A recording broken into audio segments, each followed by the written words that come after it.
The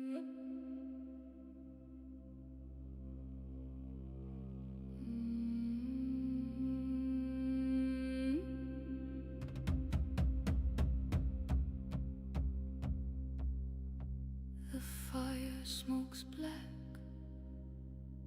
when she walks through the door, a shadow that stretches across the stone floor. She carries the staff, she carries the sight, a piece of the morning in the heart of the night. Satan, Satan, Satan, Satan, Satan, Satan, Satan. The staff hits the wood where the kings used to stand. Fate is a needle in a trembling hand. You asked for the rune, you asked for the flame, but you're too weak to carry the weight of your name. Allah, the thread is unweaving. Allah, the truth is bereaving. The vulva is spinning, the spirit and bone. The seeds of your ending have already been sown.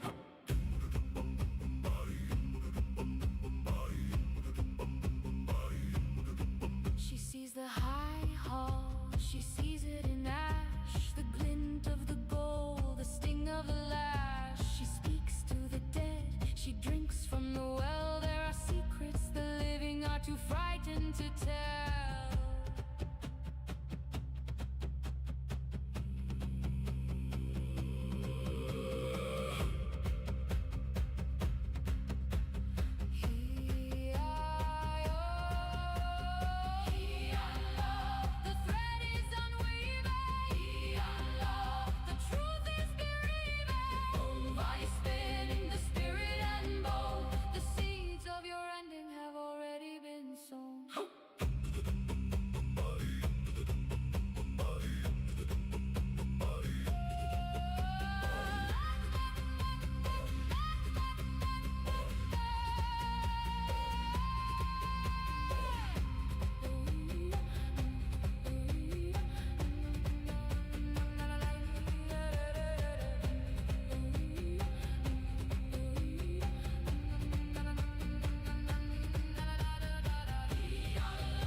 The weird is full.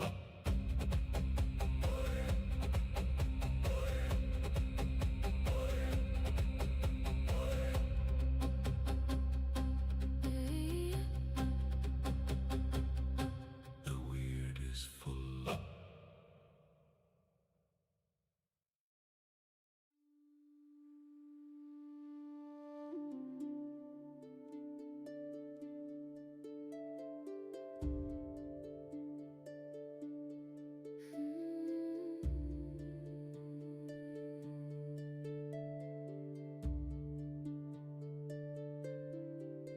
Across the foam where the gray sea dies, I see the gold in your mortal eyes. Leave the iron machine, leave the rust, leave the men who turn to dust. I see the light, I see the shore, but my heart is tied to the threshing floor. How can I ride where the shadows go, when the wind of home is all I know? Tienanong is calling. Beyond the mist where the sea is new, Leave the world of the gray and the falling. Ashim, Harun, I am calling you.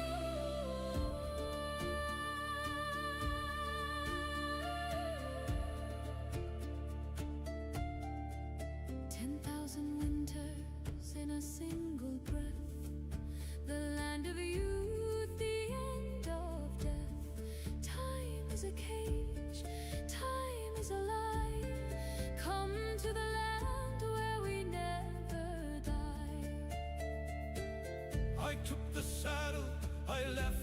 clay, but the ghost of home wouldn't fade away. 300 years passed like a sigh, while I watched the golden birds fly by. Asheen, my love, stay on the horse. I must see the hills, I must find my source. If you touch the ground, the years will strike. The world is changed, it is nothing alike. I touch the ground and the ground turned gray. My brothers are bones, they have blown away. My skin is a shroud, my heart is lead. I wake among the ancient dead.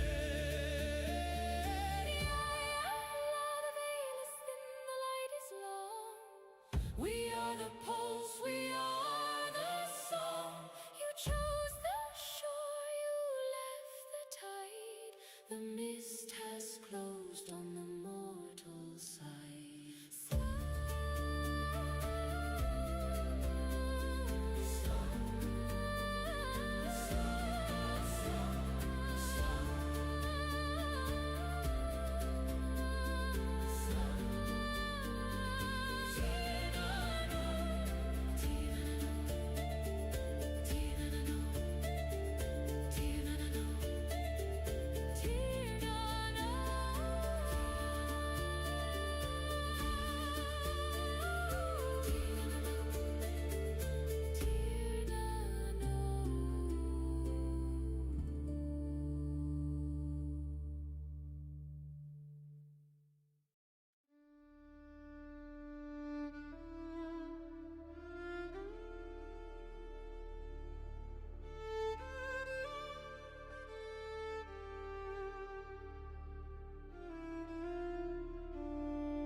Is a shroud on the sleeping glen.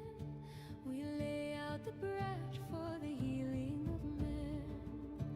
A silver shadow moves over the height. Breed carries embers to swallow the night. Her footsteps are soft as the falling of wool, while the moon o'er the she is heavy and full. In the cold of the clay, lead us from shadow and into the day, with the spark of the forge and the flow of the spring. Wake every winter-bound slumbering thing. The wheel is a-turning, the lights on the wing.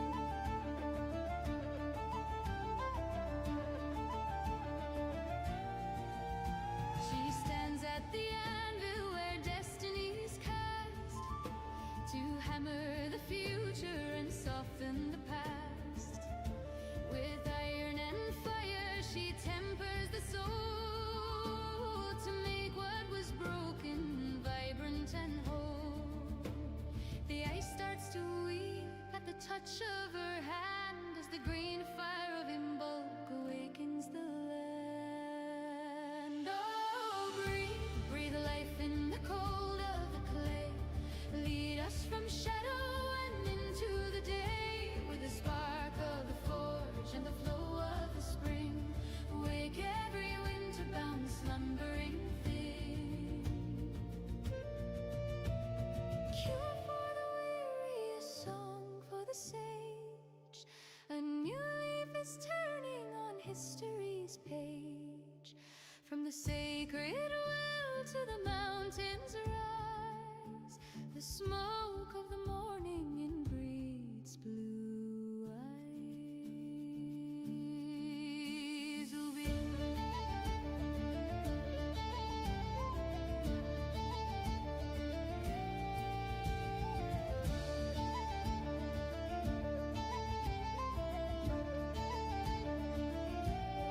Oh, breathe, breathe life in the cold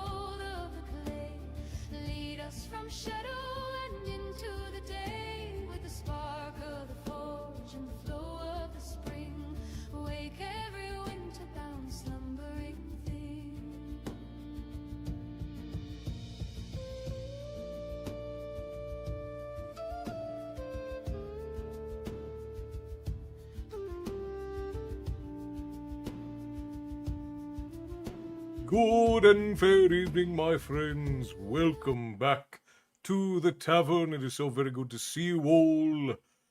I am excited for this evening because we are headed into a brand new world. Well, not a brand new world.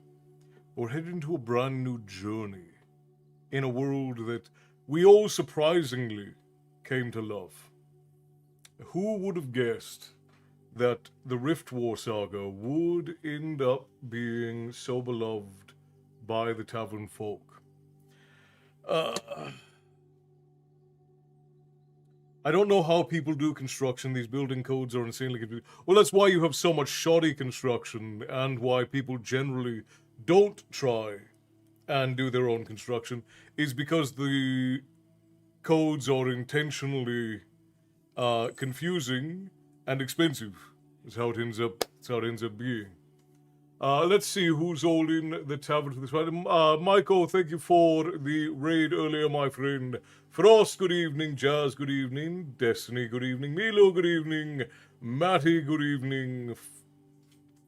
Nova the Therian Gamer, hello and welcome in. Good to see you. Jazz, always lovely to see you. Sword Talk, lovely to see you as well. Oh boy, it is a full house tonight. We have Bethany, we've got Molly Sue, we've got Erin is in as well. Crystal is in. Welcome, welcome. Good to see you, love.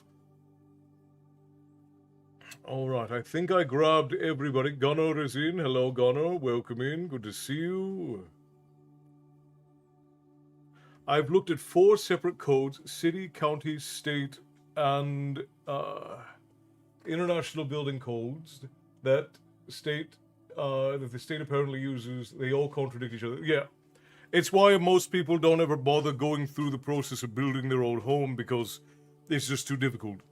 Medina's Miniature Wargaming, hello and welcome in. Cassie, hello, good to see you. Tyson, hello, good to see you. Welcome in, my friends. Lovely, lovely to see everyone. Petra, good evening. Hello, hello. I do not know why, but the Facebook portal always... So, just real quickly for anyone and everyone who is in... if you're new, this is your first time watching, or if you've only been in a couple of times, Luca, hello, and Cassie, hello, good to see you both. If you are on the YouTube portal or the Facebook portal, you will be behind everybody else by anywhere from 10 to 60 seconds. There is a latency issue with the magic broadcast that goes to there. So if you're there, you're going to be a little bit behind everybody else. If you want to be in the thick of the conversation, that is over on... Twitch, but if you like the little bit slower, a little bit more easy to follow aspects, then you can read the chat that's over here. It doesn't stay up, but you can get a general idea of what's going on there. And if you want to be in the thick of the conversation, that happens over on the Twitch portal. But you are welcome to view wherever is most comfortable. We have 5 portals open into the tavern. You can join through TikTok, Twitch, Kick, Facebook, or YouTube, whatever is your viewing pleasure. Bear, hello, my friend. Good to see you, brother. All is well in the tavern. The lady and I have some very fun projects that we're working on, which is part of what we were out and about doing. We were out getting supplies for some projects that we have coming up that we're both very excited about.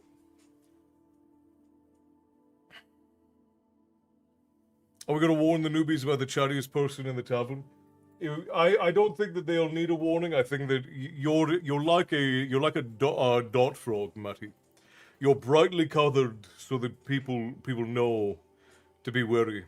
Oh, and I didn't recognize it, but Frost bought a round for the tavern on behalf of Destiny. So raise your glasses to the Capitan. Sláinte, my friends.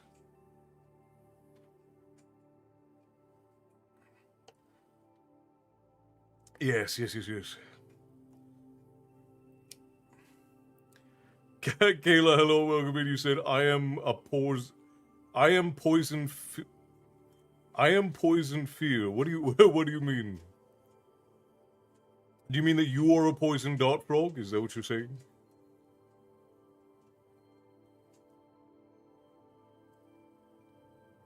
Oh, it's adorable. What do you mean it isn't great? That's cute. She got a little dancing dragon. That's adorable. I love it. Yeah, man. Half of the fun is that we all get to suffer together. Okay, so friends, we are going into Prince of the Blood. Now, I was gonna read a little bit ahead so that I could like plan out my voices, but I decided I want us all to go into this fresh. I want us all to go into it together. So we are going to enter it now. The only person I think we have two folk in the tavern who have read into Iken's second as one of Milu's axolotls. That is funny. Good news, I'm on chapter 10 of book 3, and you helped me get the name I needed for Act 1, book 3. Excellent. I'm glad it helped. I really had to, for the Asia Vania one, I had to dig through my language books. I was flitting through PDFs like you would not believe, trying to get through it all. Also, Loco, hello, good to see you, welcome in. I'm so very glad you could join us. Around for the tavern, hello friends, Benny Ray, welcome in my friends, very good to see you. We are starting a brand new book this evening, so if you're here, if you're fresh in tonight, whether it's your first night in or it's your first night in a while, first night in a new book. Now, I think only two folk in the tavern have read this.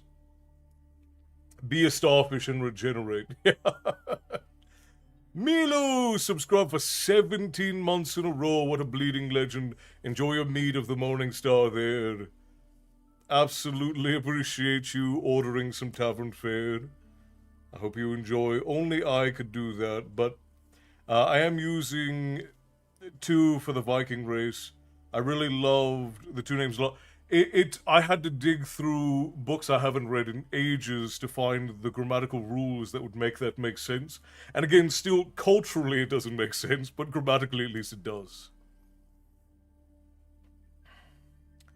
Min Alfather, Odin, all of ours, my brother. Okay, alright. So, for anyone who is fresh in, this is the next book in the Rift War Saga. Now, we just got done reading the Rift War Saga, which consisted of 4 books. You had Magician Apprentice, Magician Master, you had Silverthorn, and then you had A Darkness at Sethanon. We just finished reading those. All of those VODs are still up for anybody who wants to go back and listen to a year's worth of reading.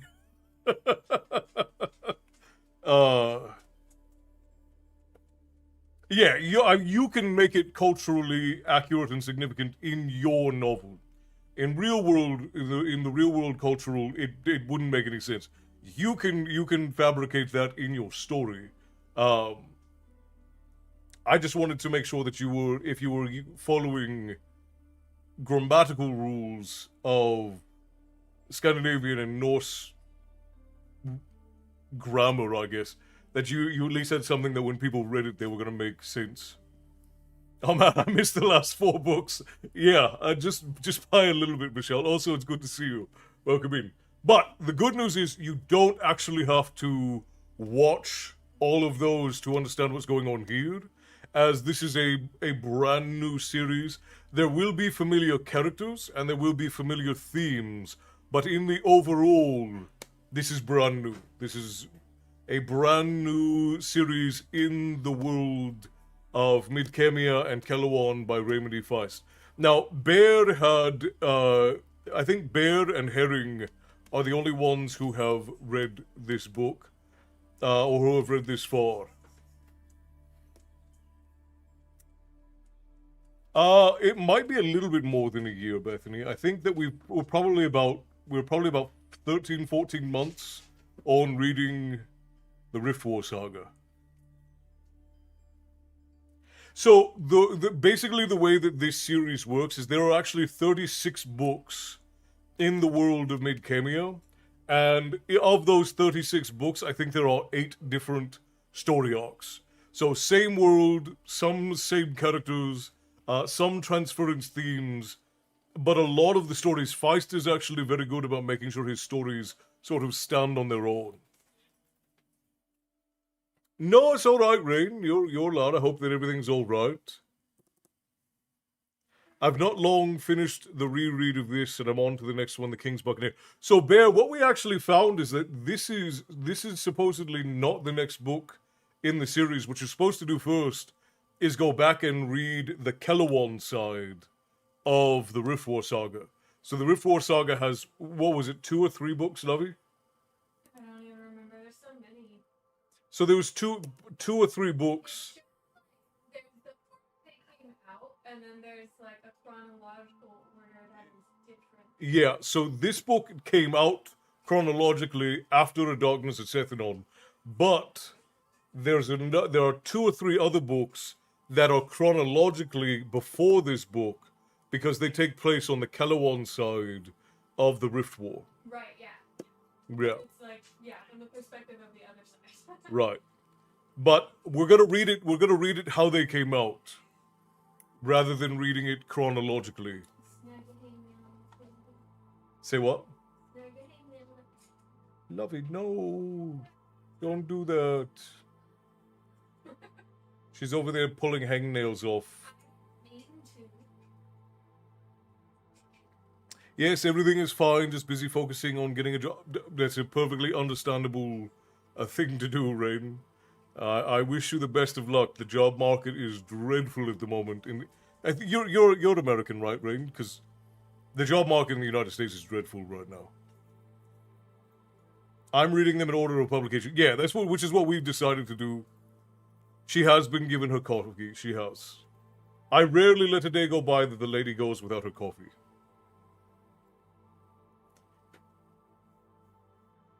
Yeah, the job market is just dreadful. Even for, because like the lady and I both have like high level, high demand skills, and even in the job market with high level, high demand skills, it's dreadful.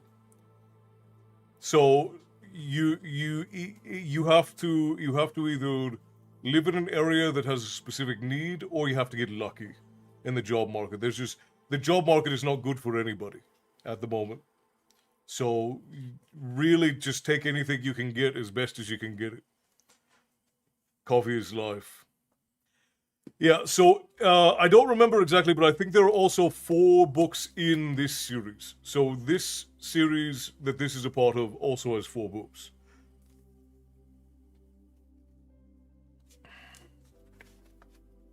So we're going to inaugurally take off the dust cover. I love this dust cover. Now, I know that there are some that are better.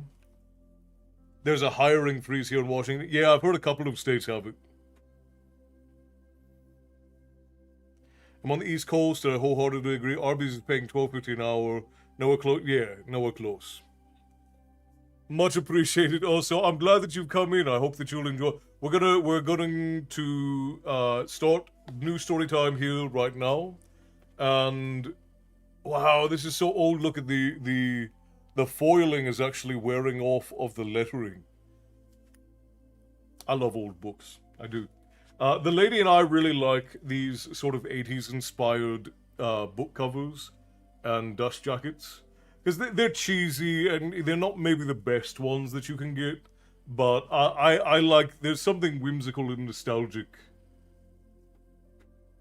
You're always here? Hell yeah. I'm glad to hear it also. It'll be fun to revisit. Yeah. We'll go through this series, and if everybody wants, then we get to go back to the Rift War saga and see it from the Kellerwan side. Anna, good morning. Thank you for the heart me and the Go Popular. Tips to the Tavern Keeper always appreciated.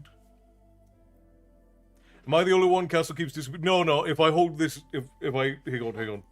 If I there, see, I disappeared, and now I'm back. It's magic.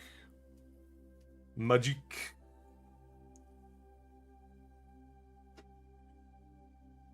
Yeah, a little while back when the lady and I were having trouble getting client work, we both were applying for work before we decided that we were just going to sort of go all in on trying to make the tavern our full-time job.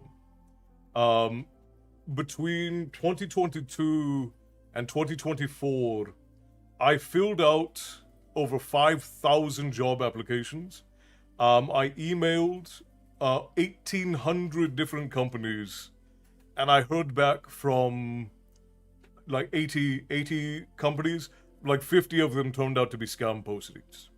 The job market has had a real hard time recovering after 2022.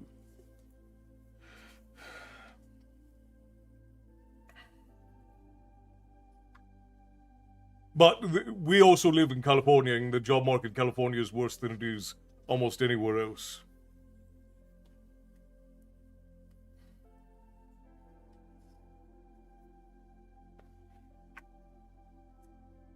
The invisibility cloak, yes indeed. Okay, so for anyone who is wondering, this is the Empire of Great Kesh in Feist World. Let's see if I can get it to a point where you guys can see it. Jared, hello. Smurfit, hello and welcome in. Thank you kindly for the hard me. Tips of the Tavern Keeper are always appreciated. I definitely miss seeing you on my FYP. I always love Storytime while I can crochet. Wow, that voice. Well, I'm glad that you enjoy. And love you so much. Well, thank you kindly. We love you too. Well, the job market didn't fully open back up until 2022, is what I was saying. After 2022, the job market never really recovered because the job market fully opened back up in 2022, and it's just never recovered since. A lot of businesses went out of business, and the market has not caught back up. Sadly, it'll probably take another 10 years for it to recover.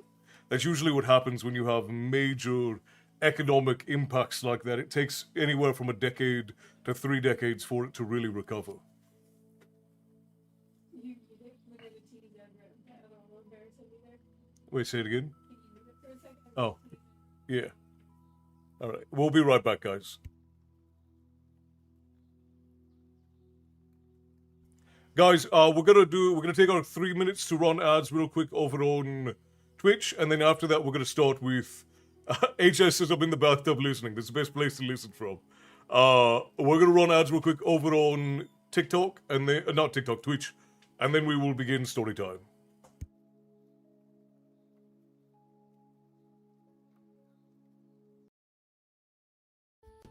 The snowdrop is waking. The shadows are breaking. Breed is here. The light is drawing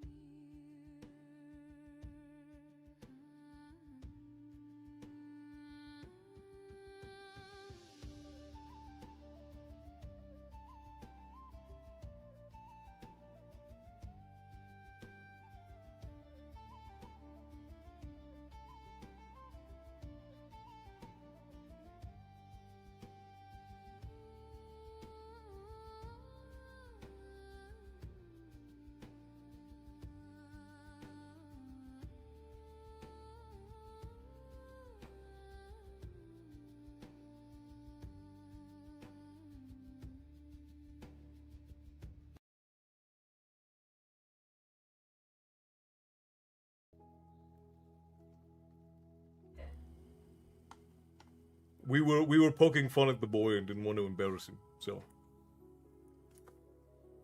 No bubbles, just hot sauna, hot water. I mean, that's kind of the way you got to do it, right? Like the hot, sort of just like a nice hot bath is always good. Summer Breeze, thank you for the follow over on TikTok. You and Smurfette have now marked the tavern on your map. You should be able to find your way back the next time you seek a story. I am Castle, this is my tavern, and here we talk about myth and lore and tales of yore. Every now and again I read you all a bedtime story. Tonight we are reading... I need to make sure... I know what book we're reading, I didn't need to read it, I just needed to make sure it was upside right. Prince of the Blood by Raymond E. Feist. And it is a new book, a new series in a world that we've been in before, and we're very excited about it. Good evening and blessings to all the tavern, such fine company indeed. Ravensbourne, it's good to see you, welcome in, so very glad you could join us. I've come to the conclusion Google Photos is just out to make you tear up with the memories. It is the only thing that Google does against my will that I actually like. I like that it'll randomly send me memories because obviously, I lost both of my parents back in 2018, and my mother was very close with my sister's boys, so I will get just random images and videos of times that we spent with my mother and my nephews, which is wonderful. I love getting to see it. But also my dog. I had a pit bull who I don't have anymore, called Bastion, and I'll get random memories of him, and I love. He was this wonderful, smart dog. Oh my god! So I think last time I fell asleep and woke up in another person's stream. That will happen if you're over on the Twitch portal. We raid out, so you will get that every now and again. I like it. Just OMG, today has been my baby's first words and my nana. Oh, I see, I see. That's a rough couple of blows, huh? Thank you, Frost. I appreciate you, my friend. All right, let's go ahead and get into the stories, my friend. One more round for the tavern. I can't see who bought it. Hang on. Who bought this round? Ah, the bear. The bear's buying a round for everybody. All right, everyone, raise your glass. Sláinte.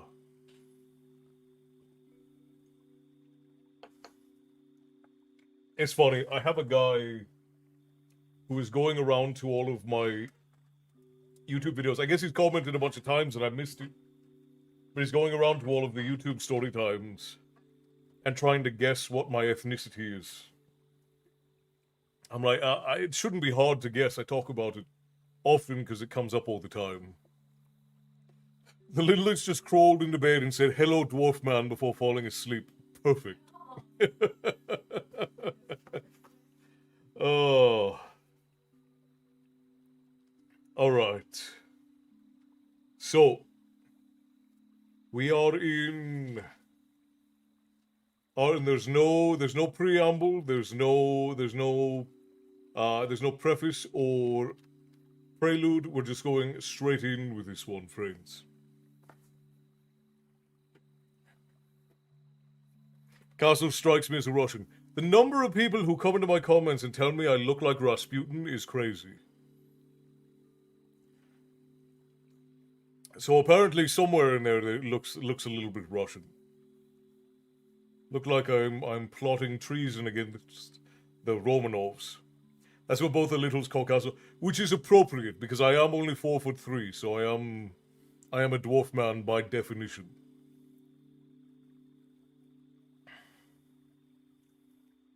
Okay, all right, friends, let's go ahead and begin.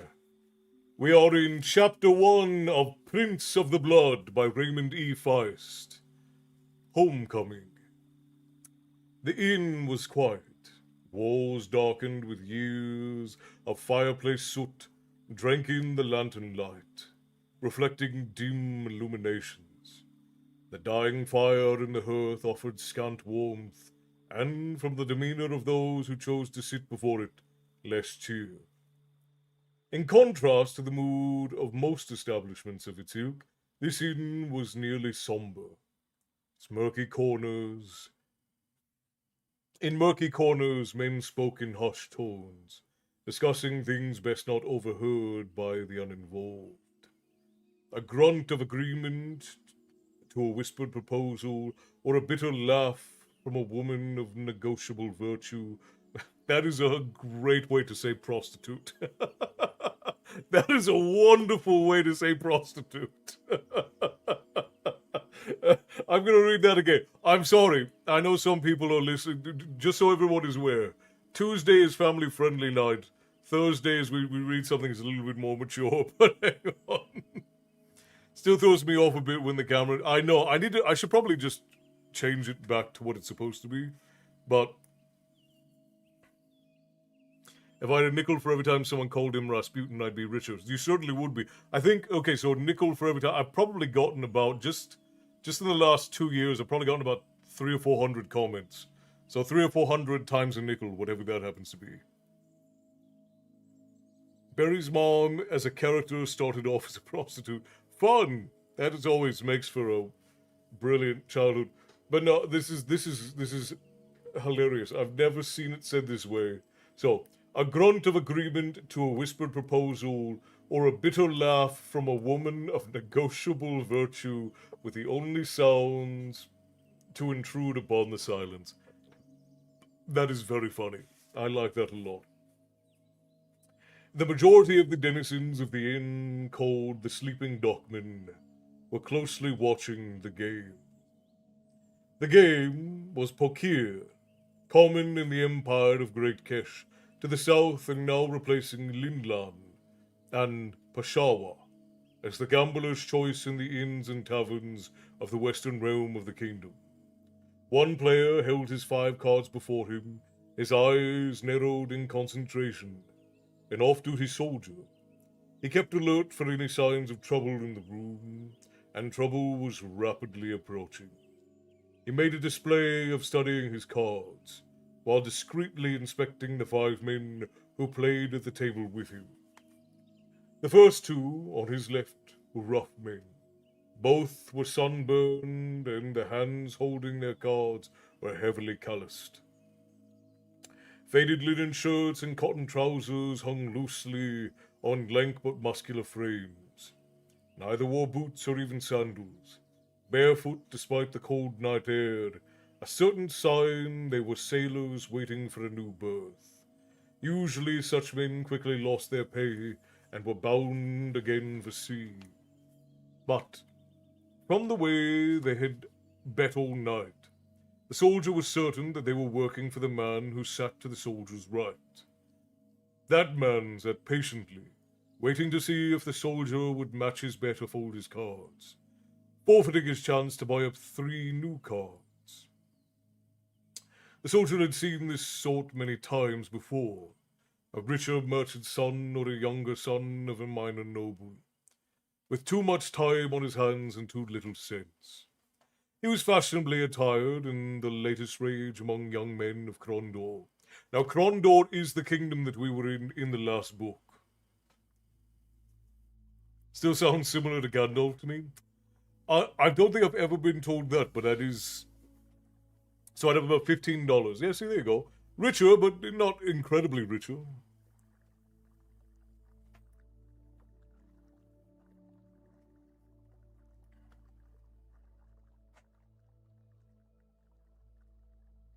Better than none, it'll buy me some coffee at least.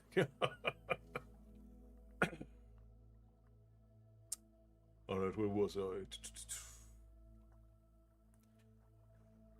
A short pair of breeches tucked into hose, allowing his pant legs above the calf to balloon out.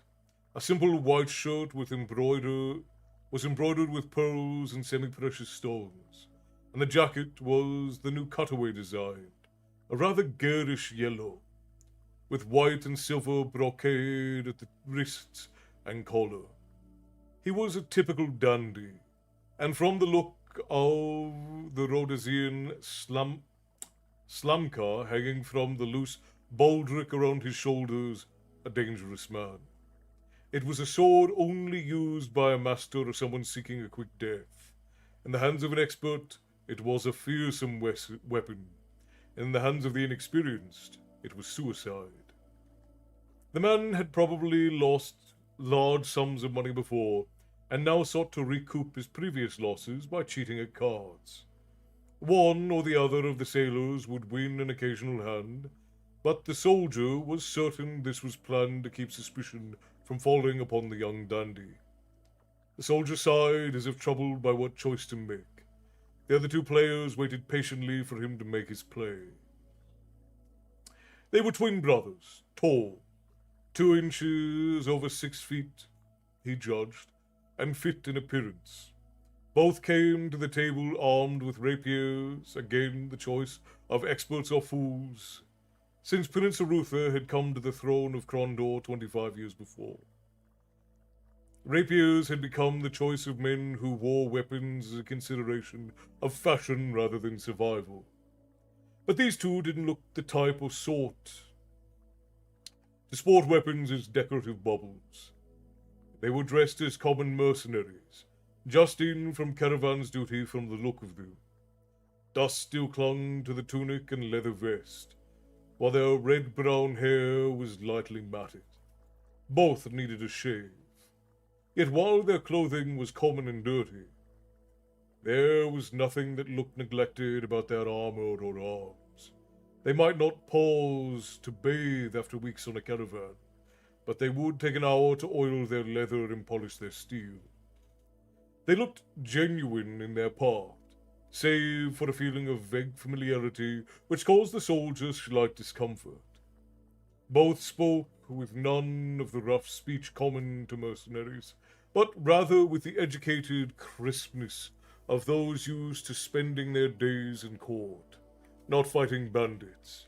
And they were young, little more than boys. So, for anybody who is, I'm assuming that these are Arutha's sons. Bless you, my darling. Arutha had 2 twin boys at the end of Silverthorn, I believe, or at the beginning of A Darkness at Sethanon. And I'm gonna go out and venture to guess that these are probably Arutha's sons. Woohoo, story time, but later than I'm used to. I can't stay. I have to adult in the morning and I don't want to. I'm sorry, Hippie. I know I was late. I even promised I wasn't going to be late today, but we had so many errands to run that I ended up being late, and then the computer forced me to update. I hear a slight Saruman tone. I suppose I do sound a little bit more like Christopher Lee than I do. I can't remember the actor's name. What is the actor's name who plays Gandalf? Ian McKellen. Yeah.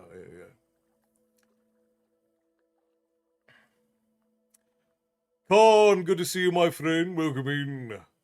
Hail, brought here, salty heathen. Good to see you. Welcome in. Sir Ian McKellen. Yes. Salty, grab a seat, fill your drink. We just started a little bit ago.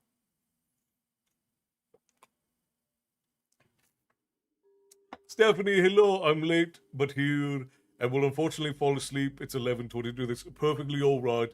Again, I know I started super late. Love you anyway. We love you too, Hippie. Stephanie, thank you for the heart meat. Tips to the tavern keeper, always appreciated. Sir Ian McKellen, yes. Okay, where was I? Anyways, I think that these 2 mercenaries are Arutha's sons. Because 25 years ago, they'd both be about 20 years old.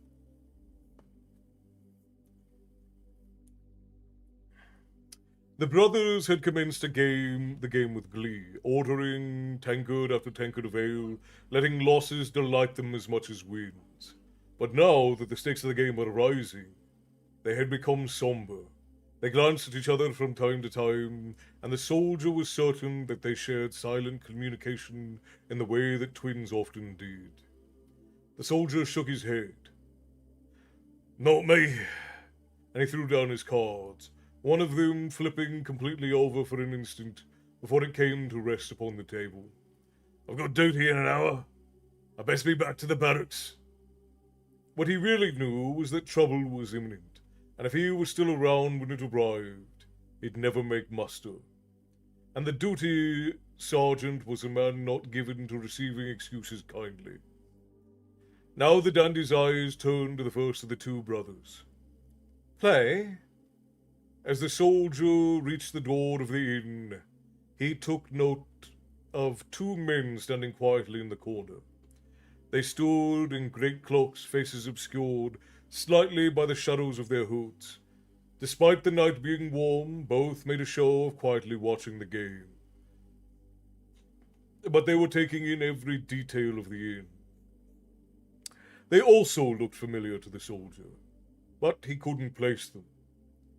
And there was something about the way they stood, as if ready to leap into action, that reaffirmed the soldier's determination to reach the city barracks early. He opened the door to the inn and stepped through, closing it behind. The man closest to the door turned to his companion, his face only partially illuminated by the light of the lantern above. You better get outside. It's about to break loose. His companion nodded. In the 20 years they'd been friends, he'd learned never to second-guess his companion's ability to sense trouble in the city. He quickly stepped through the door after the soldier. At the table, the betting reached the first of the 2 brothers, He made a face as if perplexed by the play of the cards, and the dandy said, "Are you staying or are you folding?" "Well," answered the young man, "this is something of a poser." He looked at his brother. "Erlon, I would have sworn an oath to Astalon the judge that I saw a blue lady flip when that soldier tossed his hand." "Why," answered his twin with a twisted smile, "does that pose a problem, Boric?" "Oh, because I have a blue lady in my hand." Men began to back away from the table as the tone of the conversation shifted. Discussion of what cards one held was not the norm. "I see no problem," observed Erland, "as there are two blue ladies in the deck." With a malicious grin, Boric said, "Ah, but you see, our friend over there," he indicated the dandy, "also has a blue lady tucked just not quite far enough back into his sleeve." Instantly the room erupted into motion as men put as much distance between them. It was distance as possible between the combatants and themselves. Okay, so that's confirmed. They are the sons of Arutha. That's all right, Bethany. That's all right. English bloke. Yeah. So all of the folk in this so this area, like the kingdom of Mid-Kemia or the kingdom of the Isles, is inspired by Western Europe, specifically like the UK, Wales, Cornwall, that whole area. So they sound English.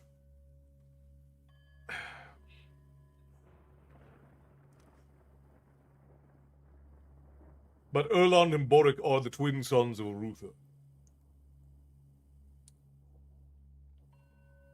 Alright, where were we?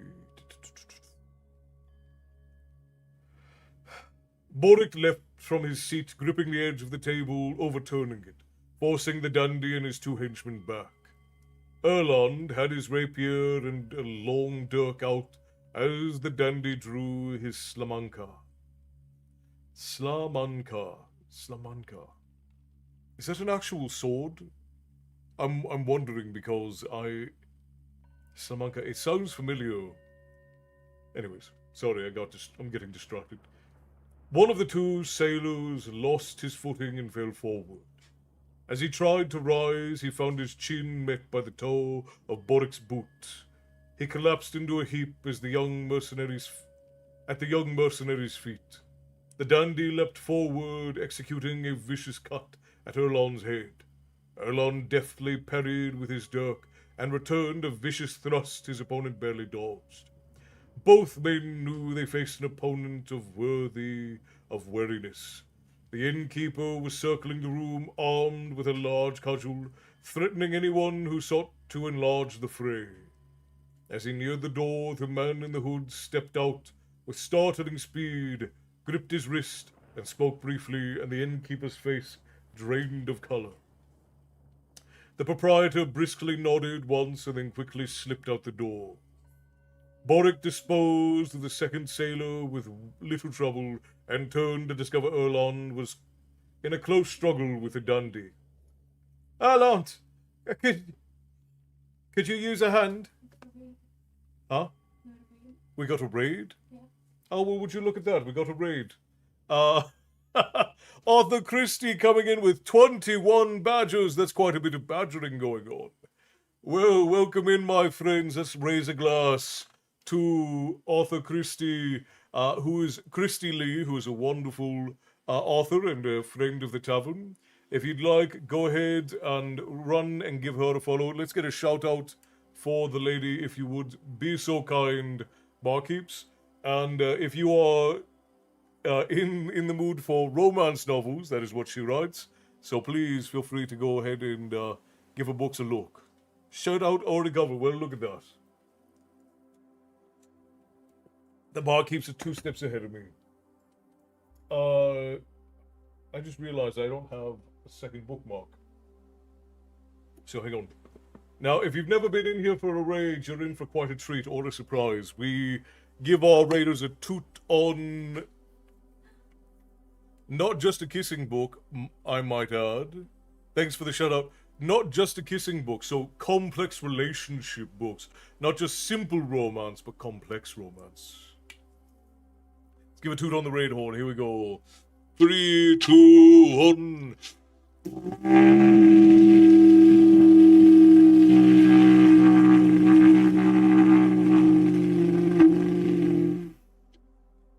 Thank you for the raid, my friend. For anyone who is new here, I am Castle, this is my tavern, and here we talk about myth and lore and tales of yore, and every now and again, I read you all a bedtime story.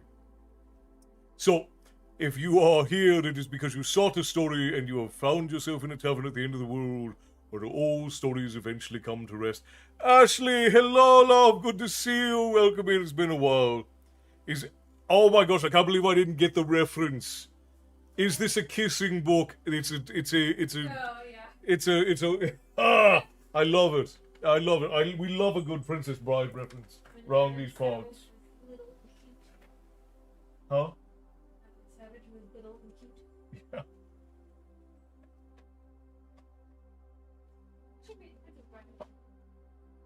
We should read Princess Bride, I agree.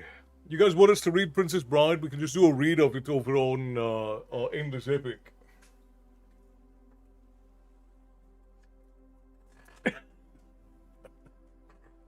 Missed everyone. It's been too long. I apologize. No need to apologize. I'm glad you finally got your internet sorted. I hope you and Mateus and your lovely children are all well and thriving. It would be a... The book ending is so good. I love The Princess Bride. The Princess Bride, I think if you've never seen The Princess Bride, you absolutely should go and give it a shot. Because The Princess Bride is a classic.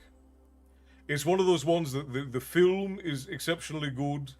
Well, I'm finally home, and I got my tavern shirt on. He's in the tavern, and he's got the tavern gear running. What a day. That would be inconceivable, wouldn't it just be? You are the Brute Squad. Diamond King 324. Thank you for the follow. Welcome in. You've marked the tavern on your map. You should be able to find your way back the next time that you seek a story. We are all doing quite well. The boy is dealing with growing up. He's getting to be an older teenager now. He's going to be 16 in July. He's having to learn to balance his...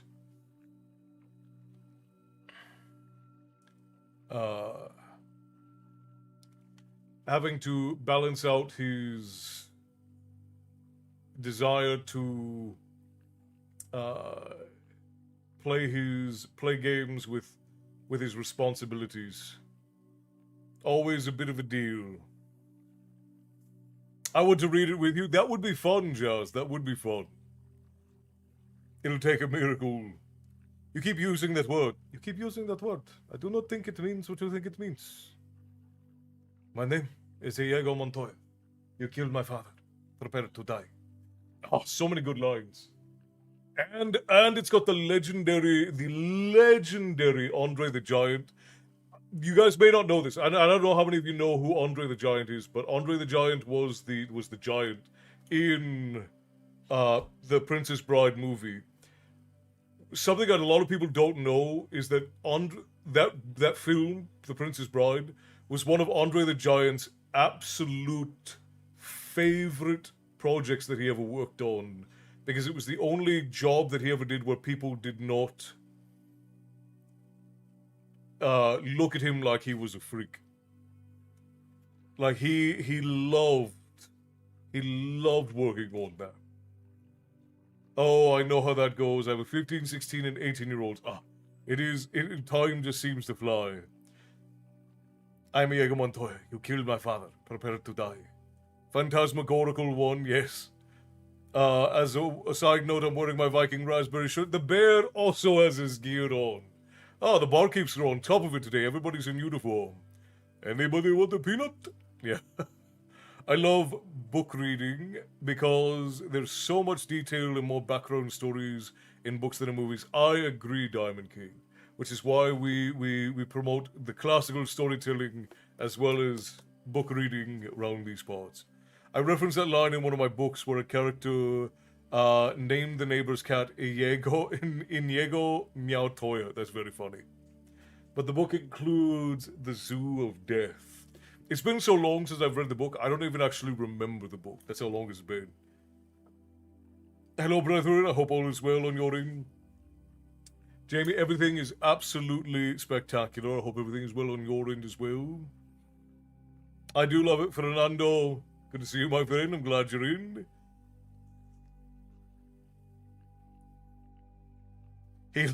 I know. The all of the stories around the filming of The Princess Bride is just amazing. There's so many great stories around the film. He was gentle and kind and called everyone on set boss. Yeah, he was a great guy. Andre the Giant was a great guy. At least from everything I know. Obviously, I never met him, but all of the stories you hear about him, they're all. I'm wearing mine tonight too. Well, you see, all of the tavern keeps are in their uniforms. Mine is 25, but I've been there. It's crazy watching them get older. My brother's boy is already 4 years old. He's gonna be 5 this year, which is crazy to think. Crazy to think. Favorite movie of mine? Have fun storming the castle. Yeah.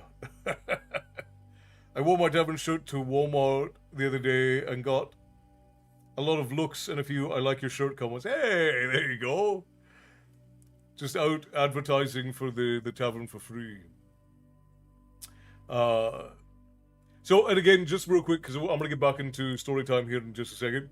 But I want everybody to know, if you are on the YouTube or Facebook portal, you're a little bit behind everybody else. So if it takes me a second to respond to you, I promise I'm not ignoring you. There is a latency issue with those platforms. Essentially, if you're on YouTube or Facebook, you're going to be anywhere from 10 to 60 seconds behind everybody else. If you want to be able to keep up with conversation directly, the Twitch portal is the best place to do it. But if you don't mind being behind, I don't mind the little bit of latency, then you're free to go whatever's most comfortable. I need to head to bed, but have a great stream. Good night, friends. Good night, Christy. Thank you so much for being here. Absolutely wonderful for you to bring the badges into us. Thank you kindly. Make sure that you rest well and you rise tomorrow ready to conquer the day.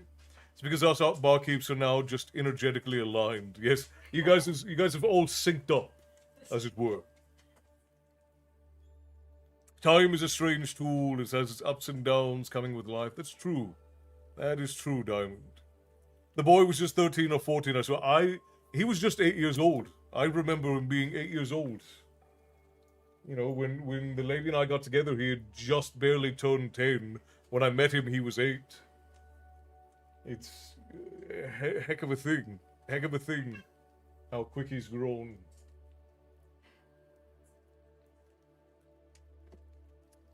Alright, let's get back into the story, my friends. Erlon and Boric are starting trouble in a pub, so... we're gonna get back in there and see what they're up to.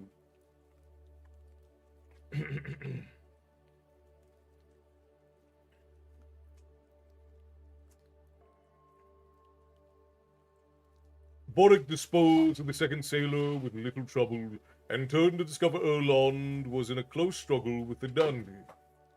"Erlond, I could use a hand," Erlond shouted. "I think not. Besides, you always say I need the practice." "True," answered his brother with a grin. "But don't let him kill you. I'd have to avenge you."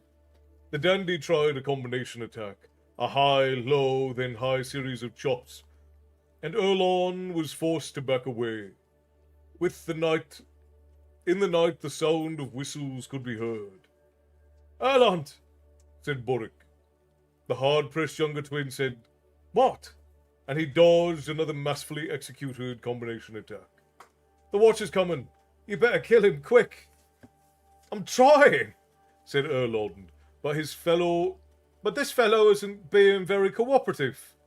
As he spoke, his boot heel struck a pool of spilled ale, and he'd lost his footing. Suddenly, he was falling backward, his defense gone. Boric was moving as the dandy lunged at his brother. Erlon twisted upon the floor, but the dandy's sword struck his side. Hot pain erupted along his ribs, and at the same time, an instant, the man had opened his left side to a counter-thrust.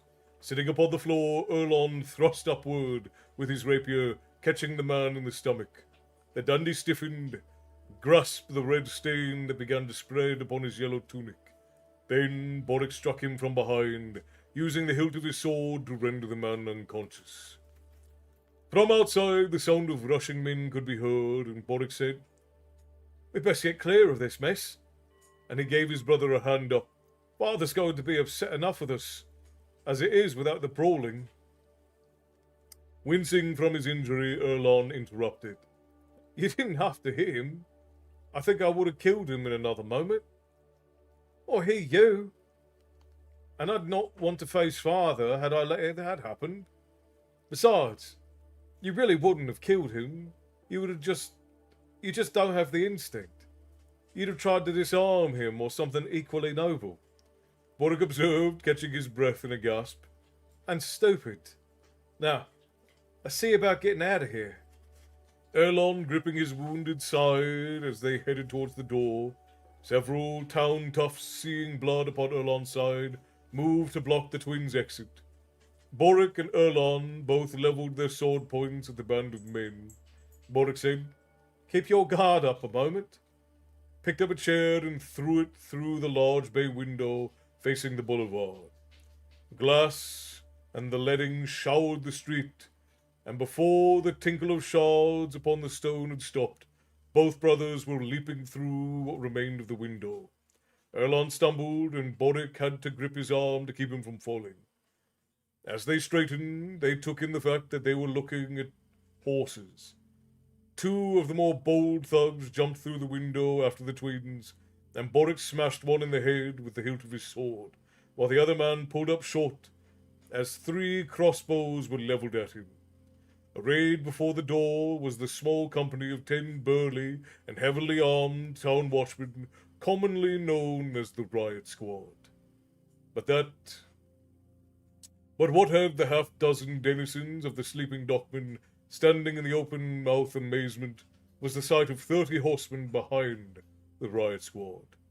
They wore the tabards of Crondor and the badge of the Prince of Crondor's own royal house guard. From within the inn, someone overcame his stupefaction and shouted, "Royal Guardsmen!" And a general evacuation through the rear door of the tavern began, while the gaping faces at the window vanished. The two brothers regarded the mounted men, all armed and ready in case trouble came. At their head rode a man well known to the two young mercenaries.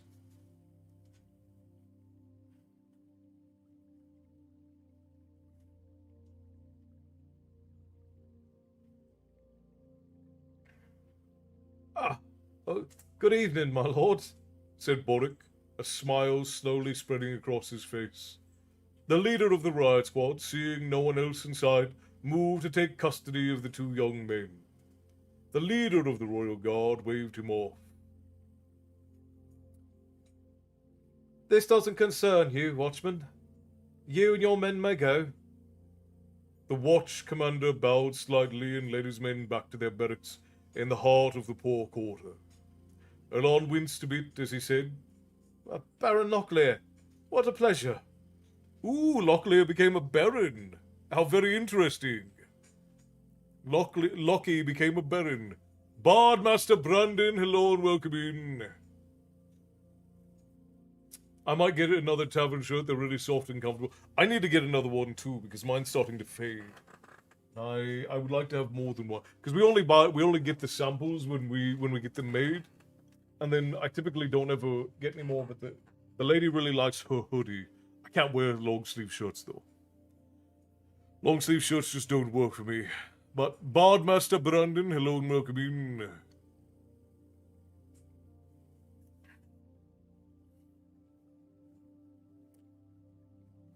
Seems like just last week my boy was 4 and now he's 17.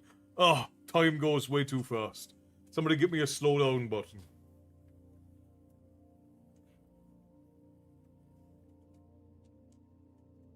I don't think they started it. The dandies started trying to cheat. For sure. For sure. They were probably out looking for trouble, though. I think they're probably going to get in trouble because they were out looking for trouble is probably the issue. You have no idea how sweaty I am after Storytime, Gunnar. I have to regularly wash the cover of this chair, and I don't want to gross anybody out, but I sweat a lot. I'm a large man. A wide man. A long-sleeve tavern T-shirt for fall and winter would be nice. Oh, we'll have to see. We'll have to see if we can find printers for long-sleeve T-shirts. Yeah, that would be nice, wouldn't it?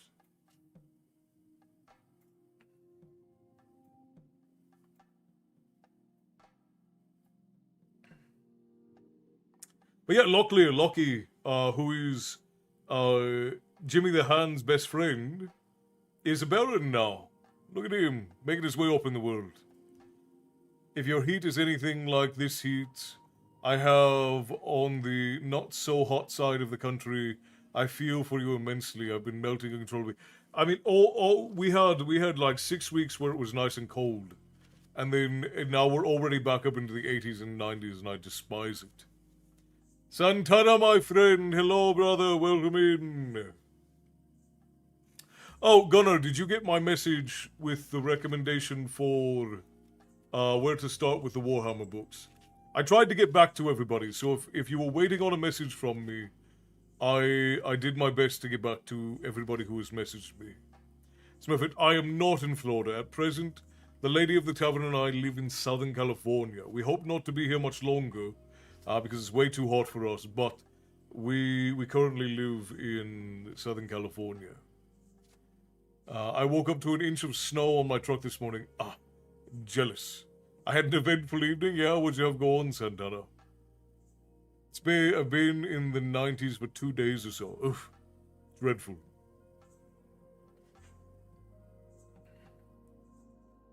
I want a tavern shirt.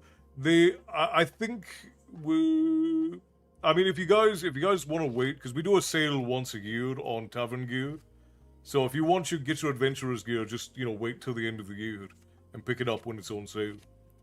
I did, and I do appreciate it. Apologize for you being up so late to do so, but I did get it. I'm looking to acquire it.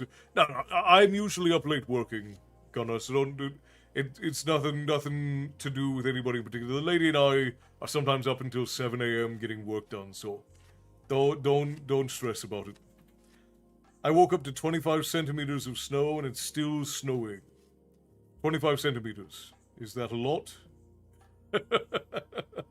I'm waiting for something else when you have time. Also, the tavern chapter, I still need better feedback on. Resend me again in the message. Resend me everything, Matty, so that I can make sure I get to it. We went to Hurricane Creek Park with the family, and a lady fell and busted her head open, so I had to help get the EMTs to it. Wow, that's fun. What a night you had, Santana. I have to go to sleep so I can drag myself out of bed for work early in the morning. I'm so sorry, Cassie. I hope that you rest well. I hope that the little bit of story that you did get will help you rest deeply and dream of places not your work for a wonderful, wonderful day. But it's supposed to be 23 degrees Celsius in 2 days, so it won't last, and we need all the moisture we can get before forest fire. That's true. Over ankle deep. So I guess my ankles are very high, whereas the lady's ankles are very low. So I guess it depends on whose ankles. I swear this year I will be getting a tavern hoodie, come hell or high water. Brother, I had to run up the trail. I was gonna say, Santana, you and I both know we're not well suited for running at this point. If I have to run anywhere, I just don't. 25 centimeters is about 10 inches. Tyson, I was joking. Anytime somebody uses something other than freedom units, I pretend I don't know what it is. But thank you, I appreciate you giving me the conversion. I actually, in my head, the math I did was about 8 inches, so I was wrong, but I appreciate you. So what's 3 inches in centimeters asking for a friend? Okay, I'll send you book 2 again. I need to find it. Sorry if I... No, take your time, take your time. My cafe Ozo got me. That's alright. Alright. Let's get back to the story, friends. Where were we? Oh, yes. Locklear has become a baron. Erlon winced a bit as he said, Baron Locklear. What a pleasure. Baron Locklear, Knight Marshal of Crondor, smiled an unamused smile. I'm certain. Despite his rank, he looked barely a year or 2 older than the boys, though he was nearly 16 years their senior. He had curly blonde hair and large blue eyes, which were persistently narrowed as he watched the twins in obvious disapproval. Boric said, and I expect this means Baron James. Locklear pointed. Standing right behind you. Both brothers turned around to see a man in great cloak framed in the doorway. He threw back his hood to reveal a face still somewhat youthful despite his 37 years of age. We got Jimmy the Hand back. His curly brown hair slightly dusted with grey. In his face, the brothers knew as well as any, for he had been chosen to be their teacher since boyhood, and more, one of their closest friends. He regarded the 2 brothers with ill-disguised disapproval and said, Okay, hang on, I gotta remember Jimmy's accent, because he's more Cockney, he's more street. Your father ordered you directly home. I have reports of your whereabouts. From the time you left the High Castle until you passed through the city gates. 2 days ago. The twins tried to hide their pleasure at being able to lose their royal escorts, but they failed. Ignore for a moment the fact that your father and mother had a formal court convened to welcome you home. Forget they stood waiting for 3 hours. Never mind your father's insistence that Baron Locklear and I combed the entire city for 2 days, seeking you out. He studied the 2 young men. But I trust you'll remember all those little details when your father has words with you after court tomorrow. 2 horses were brought forward, and a soldier deferentially held out their reins to each brother. Seeing the blood alongside, a lieutenant of the guard moved his horse nearby and said in mock sympathy, Does his harness require help? Erland negotiated the stirrup and heaved himself into the saddle without aid. In irritated tones, he answered, Only when I see Father, Cousin Willie. And I don't think you can do much for me then. Lieutenant William nodded in an unsympathetic tones. He whispered, They did say, come home at once, Erland. Erland nodded in resignation. We just wanted to relax for a day or 2 before. William couldn't resist laughing at his cousin's predicament. Oh, it's William! Oh, that's Pug's son. Pug's son is William. That's incredible. Very good. Hello, everyone. My wife has put up with me for another year. We celebrated 18 years of marriage the other day. Had to celebrate with friends here. Spectacular, Richard. Let's all raise a glass to Richard, his lovely wife, and their absolutely spectacular 18 years together. Cheers to that, my friend Slancha.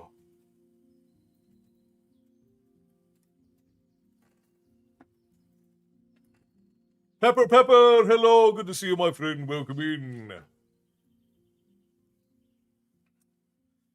Richard, you'll see all of the congratulations popping up over here, my friend.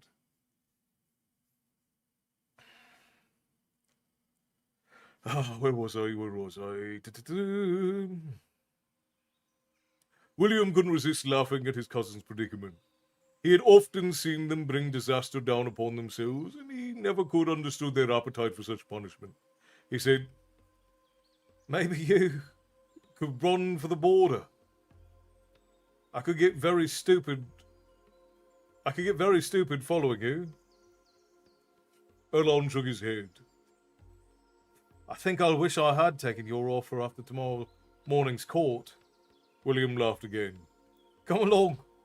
This dressing down won't be much worse than a dozen you've already had. Baron James, Chancellor of Crondor, and First Assistant to the Duke of Crondor, quickly mounted his own horse. "To the palace!" he ordered, and the company turned to escort the twin princes, Boric and Erland, to the palace. Arutha, Prince of Crondor, Knight Marshal of the Western Realms, and royal heir to the throne of the Kingdom of the Isles, sat quietly, attentive to the business of the court being conducted before him. A slender man in his youth, he had not gained the bulk commonly associated with middle age. Rather, he had become harder, more angular in features, losing what little softening effects youth had given his lanky appearance. His hair was still dark, though enough grey had come in the 20 years of ruling Condor and the West to speckle it. His reflexes had slowed only slightly over the years, and he was still counted one of the finest swordsmen in the kingdom, though he rarely had reason to exercise his skill with the rapier. His dark brown eyes were narrowed in concentration, the gaze that seemed to miss nothing. In the opinion of many who served the prince, thoughtful, even brooding at times, Arutha was a brilliant military leader. He had rightfully won his reputation during the 9 years of the Rift War, which had ended the year before the birth of his twins. Page doesn't want to open up. Oh, there we go. After taking command of the garrison at Cryde, his family's castle, when only a few months older than his sons were now, he was counted a hard but fair ruler, quick to dispense justice when the crime was warranted, though often given to acts of leniency at the request of his wife, Princess Anita. That relationship, more than anything, typified the administration of the Western realm. Hard, logical, even-handed justice, tempered with mercy. While few openly sang Arutha's praises, he was well respected and honored, and his wife was beloved by her subjects.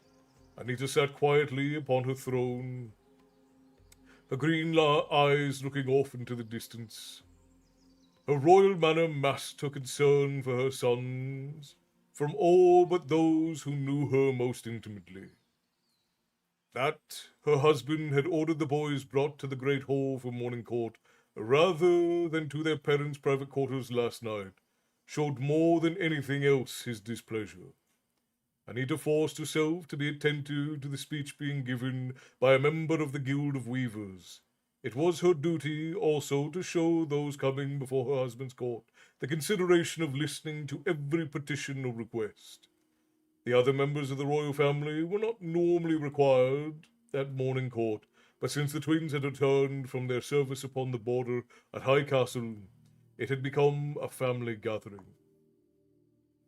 Princess Eleanor stood at her mother's side.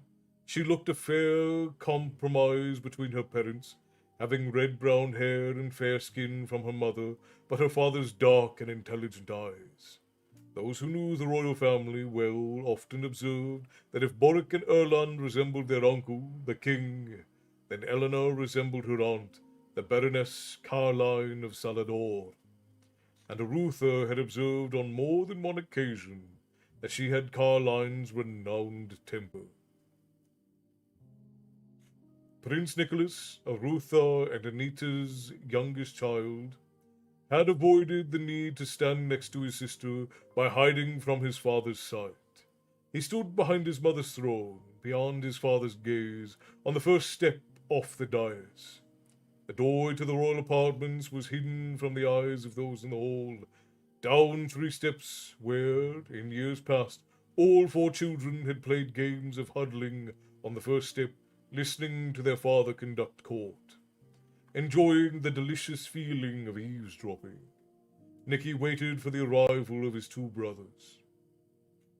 Anita glanced about with that sudden sense mothers have that one of their children is somewhere he shouldn't be. She spied Nicholas waiting down by the door and motioned him to stand close. Nicky had idolized Boric and Erland, despite them having little time for the boy and constantly teasing him. They just couldn't find much in common with their youngest sibling, since he was 12 years younger. Prince Nicholas hobbled up the 3 broad steps and moved to his mother's side, and, as it had every day since his birth, Anita's heart broke.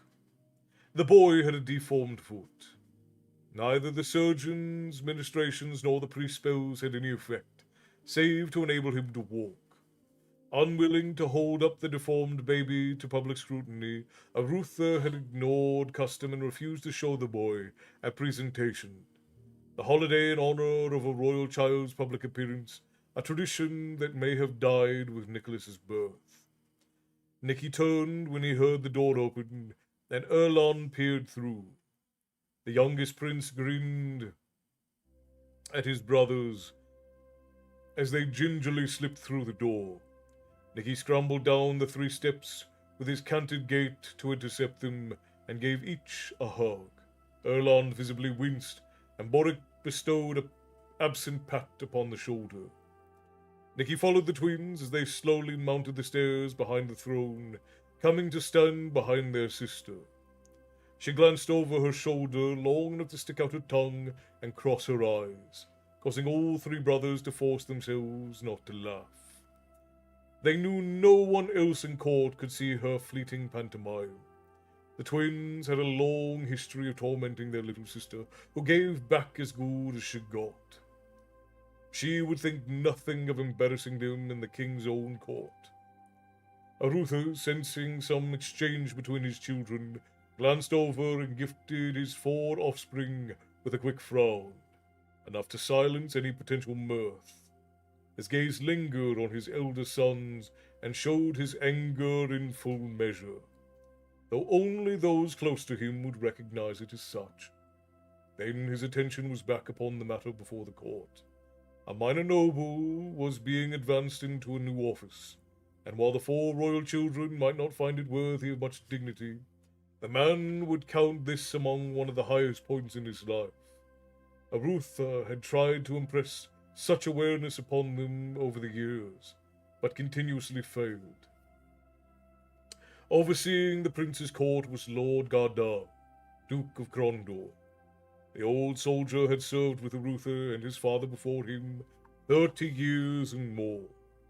His dark skin stood in stark contrast to his beard, almost white in color, but he still had the alert eyes of one whose mind had lost none of its age and the ready smile for the royal children. A commoner by birth, Gardan had risen on his ability, and despite an often expressed desire to retire and return to his home in far Cryde, he had remained at Arutha's service, first as sergeant in the garrison at Cryde, then captain of the prince's royal household, then knight marshal of Krondor. When the previous Duke of Krondor, Lord Volley, had died unexpectedly after 7 years of loyal service in his office, Arutha had awarded the office to Gardan. Despite the old soldier's protestations of not being suited to the nobility, he had proven an able administrator, as well as a gifted soldier. Gardan finished intoning the man's new rank and privileges, and Arutha proffered a terribly oversized parchment with ribbons and seals embossed upon it. The man took his award of office and retired to the crowd, to the hushed congratulations of others in the court. Gardan nodded to the master of ceremonies, Jerome by name, and the thin man brought himself to his full height. Once a boyhood rival of Berenger, Jerome is now the master of ceremonies. Oh man, there's so many exciting things happening in this book. If you, I'm excited by these things. I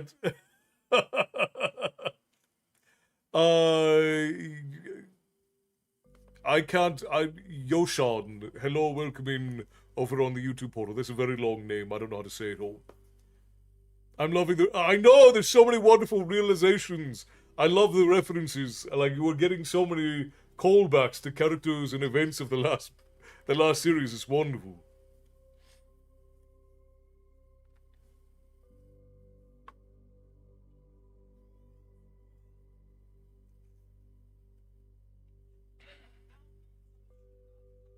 Yeah, Matty, make sure you put in the message exactly what you want me to go through so that I know, because I have so much stuff that I'm doing right now, and the less I have to think about it, the quicker I can get to it. So the more specific you are with what you want from me in the message, the better I'll be able to get to it. I know it's a bit frustrating, but so I can get to it quickly. As long as there doesn't have to be a big back and forth, I can get to it with relative swiftness. All right. Once a boyhood rival of Baron James, the office suited Jerome's self-important nature. He was, by all accounts, a thorough bore, and his preoccupation with trivia made him natural for the post. His love of a detail manifested itself in exquisite stitching of his cloak of office and the pointed chin beard he spent hours in trimming. In pompous tones he spoke. "If it pleases your highness, His Excellency Lord Torum C, Ambassador of the Royal Court of Great Kesh." The ambassador, who had been standing off to one side, conferring with his advisers, approached the dais and bowed. By his attire it was clear he was of the true Keshian people, for his head was shaved, his scarlet coat was cut away, revealing a pair of yellow pantaloons and white slippers. His chest was bare in the Keshian fashion, a large golden torque of office decorated his neck. Each item of clothing was delicately finished in almost imperceptible needlework, with tiny jewels and pearls decorating each seam. The effect was as if he was bathed in shimmering sparkles as he moved. He was easily the most splendid figure in court. "Highness," he said, his speech tinged with a slight sing-song accent. Wait, hang on, I need to look at something. I need to check something. Give me just a second, guys.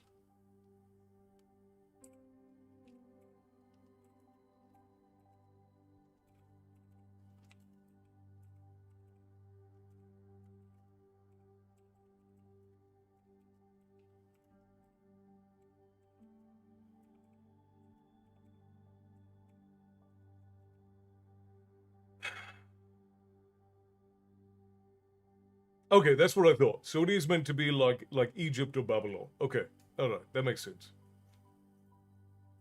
They said sing-song, because when I hear sing-song accent, I think Irish. Irish is immediately what comes to my mind with sing-song accent. Oh, we got ads coming up. Thank you, Frost, I appreciate you.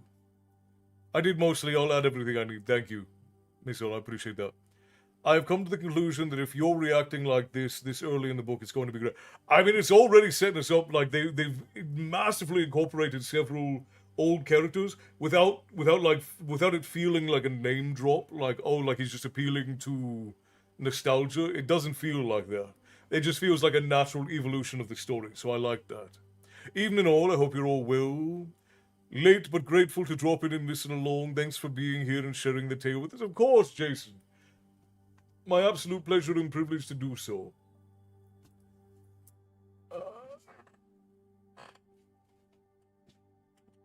I'm going to need to step away shortly. One more day of work to get through and all that.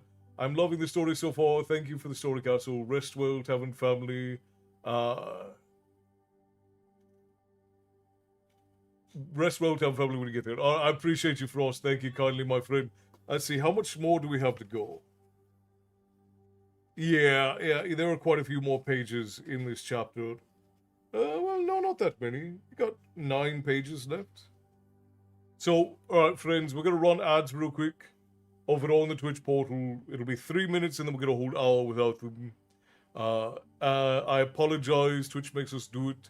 But for any of you who are willing to sit through it, it does help the tavern a bit.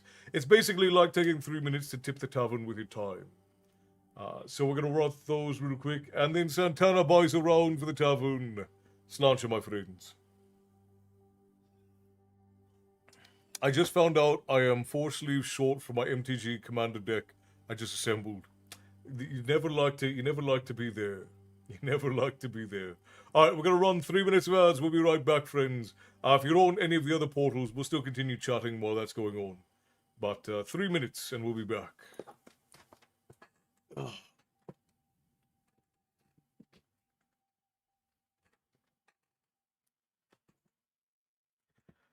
Yeah, see, because then you have to go back and you have to buy a bunch of new. You have to buy a whole load of new sleeves. So then you ask yourself, well, oh well, did I really want them to be in these sleeves to begin with? Uh, I said this in a message, but the thing I need most is feedback on is Medea, since she's the character I'm most proud of. I want to make sure her role in the story isn't too on the nose or obvious. All right, I'll give it a look. Uh, I got a good friend coming down to Alabama from Illinois tomorrow. Hell yes. It's always wonderful. Sadly, I missed so much of the other fourth books, I don't recognize all the names I should. So, Jerome is not mentioned often. Jerome is actually more mentioned in Silverthorn. So, Jerome was mentioned a lot in the court when Jimmy was working about in the court. Good night, everyone. It's time for my wife, Alida, spelled phonetically. And and the four. Hang on. And I to go to bed. Okay, it shifted. Good night, Richard. I hope you and your wife have a wonderful evening. Give her love. And spouse was mentioned, so you have to give her a big, wet, slobbery kiss from all of us. A big, wet kiss from the tavern. You mention a spouse. It's just how it works. I don't make the rules. I do make the rules. I don't make the rules. You just have to give your wife a kiss from all of us. But happy anniversary, my friend. Rest well, and I hope that you guys rise tomorrow, ready to conquer the day, and ready to pound in, plow in. None of that sounds right. Ready to charge into a new year. In your amour. Oh no, I'm not buying new sleeves. I'm simply going on a quest to source the four I need. See, well, there you go. It's the principle at this point. I gave him a project truck for a wedding gift. Ooh, fun for him. I bet his wife is livid about it. Double count your cards. My 99 are in one color, and my commander is in a case. Is in a different case it gets shuffled in. Note to self: Ozu and coffee is the strongest mix of things. You do have to be careful. I need to finish my Moana Lorcana deck. I only just recently learned that Lorcana was a thing. Also, stay here, please. We're not going anywhere. Also, we're gonna be in Storytime for a bit longer. Nah, she isn't too upset. It was free. I guess fair enough. Jazz, thank you for gifting Ikak and Cold Start Coder subs. I appreciate your love. Thank you kindly for that. Enjoy your Stormbringer ales, my friends. Jazz, tips to the tavern keep always appreciated. Thank you kindly. I know nothing about other TCGs. About the other TCGs. Do they play or just collect? So all TCGs play. Most of them have competitions. But there are very few that are as big as Yu-Gi-Oh!, Pokemon, and Magic. Those are the three biggest ones. There was Jimmy the Hand, and one other I recognized the most. Ironically, I forgot who. Yeah, so Locklear was much more prominent in the last two books. So Locklear was very prominent in A Darkness at Sethanon and in Silverthorn. And Locklear is now a Baron. And then Jimmy the Hand is now called Sir James.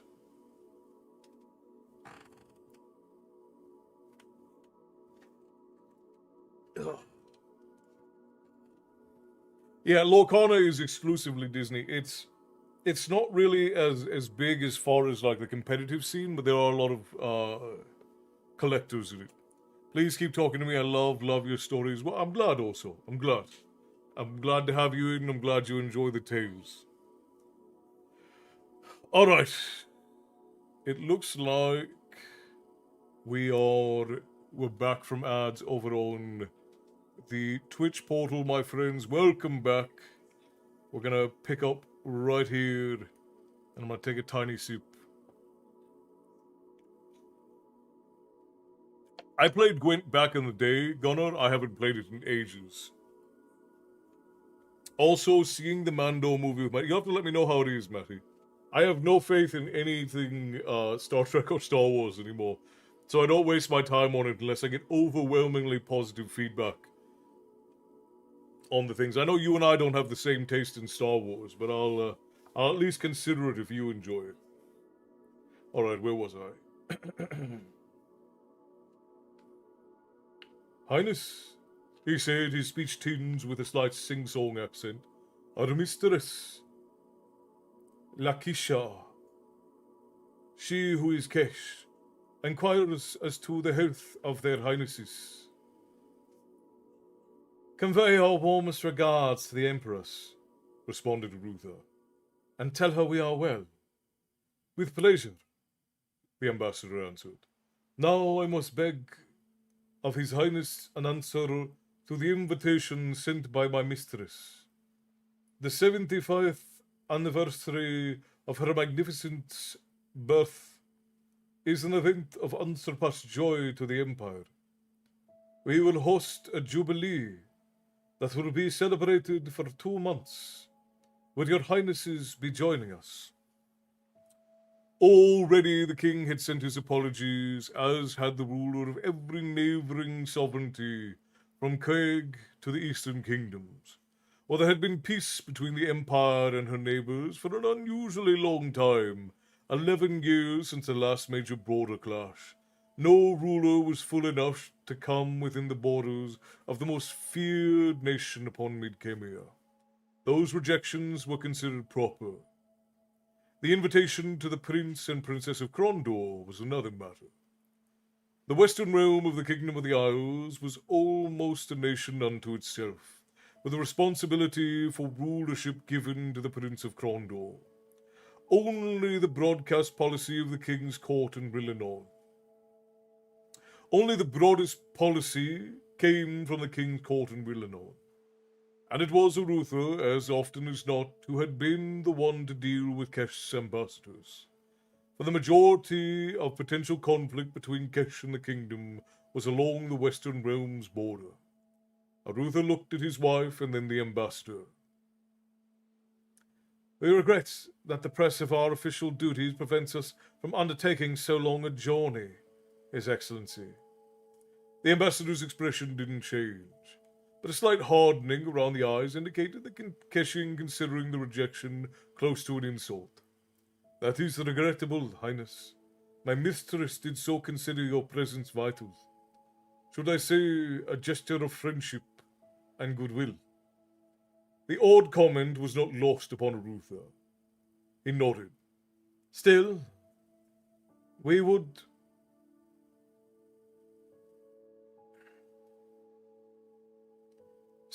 consider ourselves remiss in our friendship and goodwill to our neighbours in the south if we did not send one who could represent the royal house of the Isles.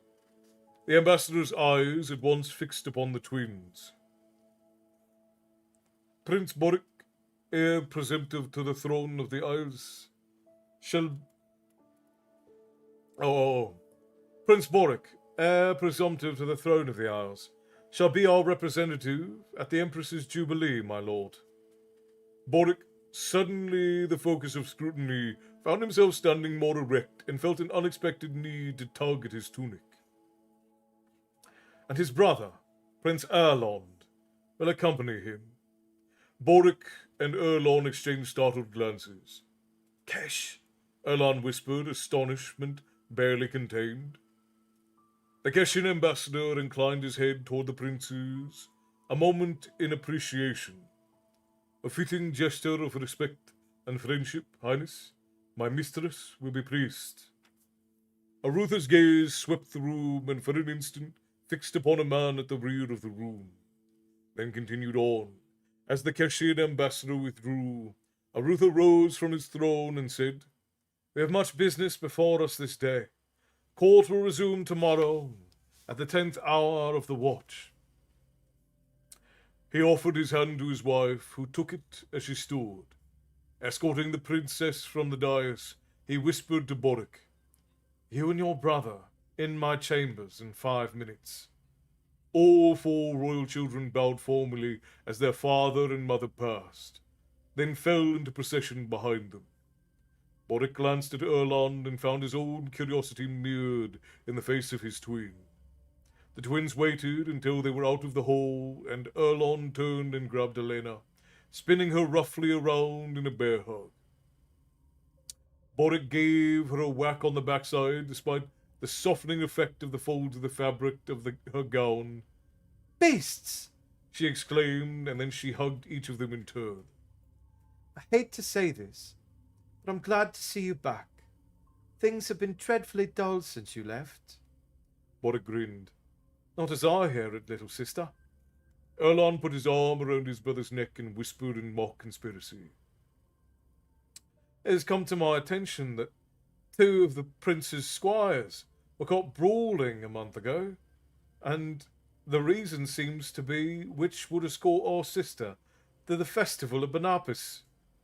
Elena fixed both brothers in her narrow gaze. "I had nothing to do with those 2 idiots brawling." Then she brightened. "Besides, I spent the day with Baron Lowry's son, Tom." Both brothers laughed. "Which is also what we heard," said Boric. "Your reputation is reaching even the border baron's little sister, and you're not yet 16. Elena hiked up her skirts and swept past her brothers. "Well, I'm almost the age of mother when she met father, and speaking of father, if you don't get to his study, he'll roast both your livers for breakfast." She reached a point a dozen paces away, swirled in a flurry of silks, and again stuck out her tongue at her brothers. Both laughed, then Erlon noticed Nicky standing close by. "Well, then, what have we here?" Boric made a show of glancing around above Nicky's head. "What do you mean?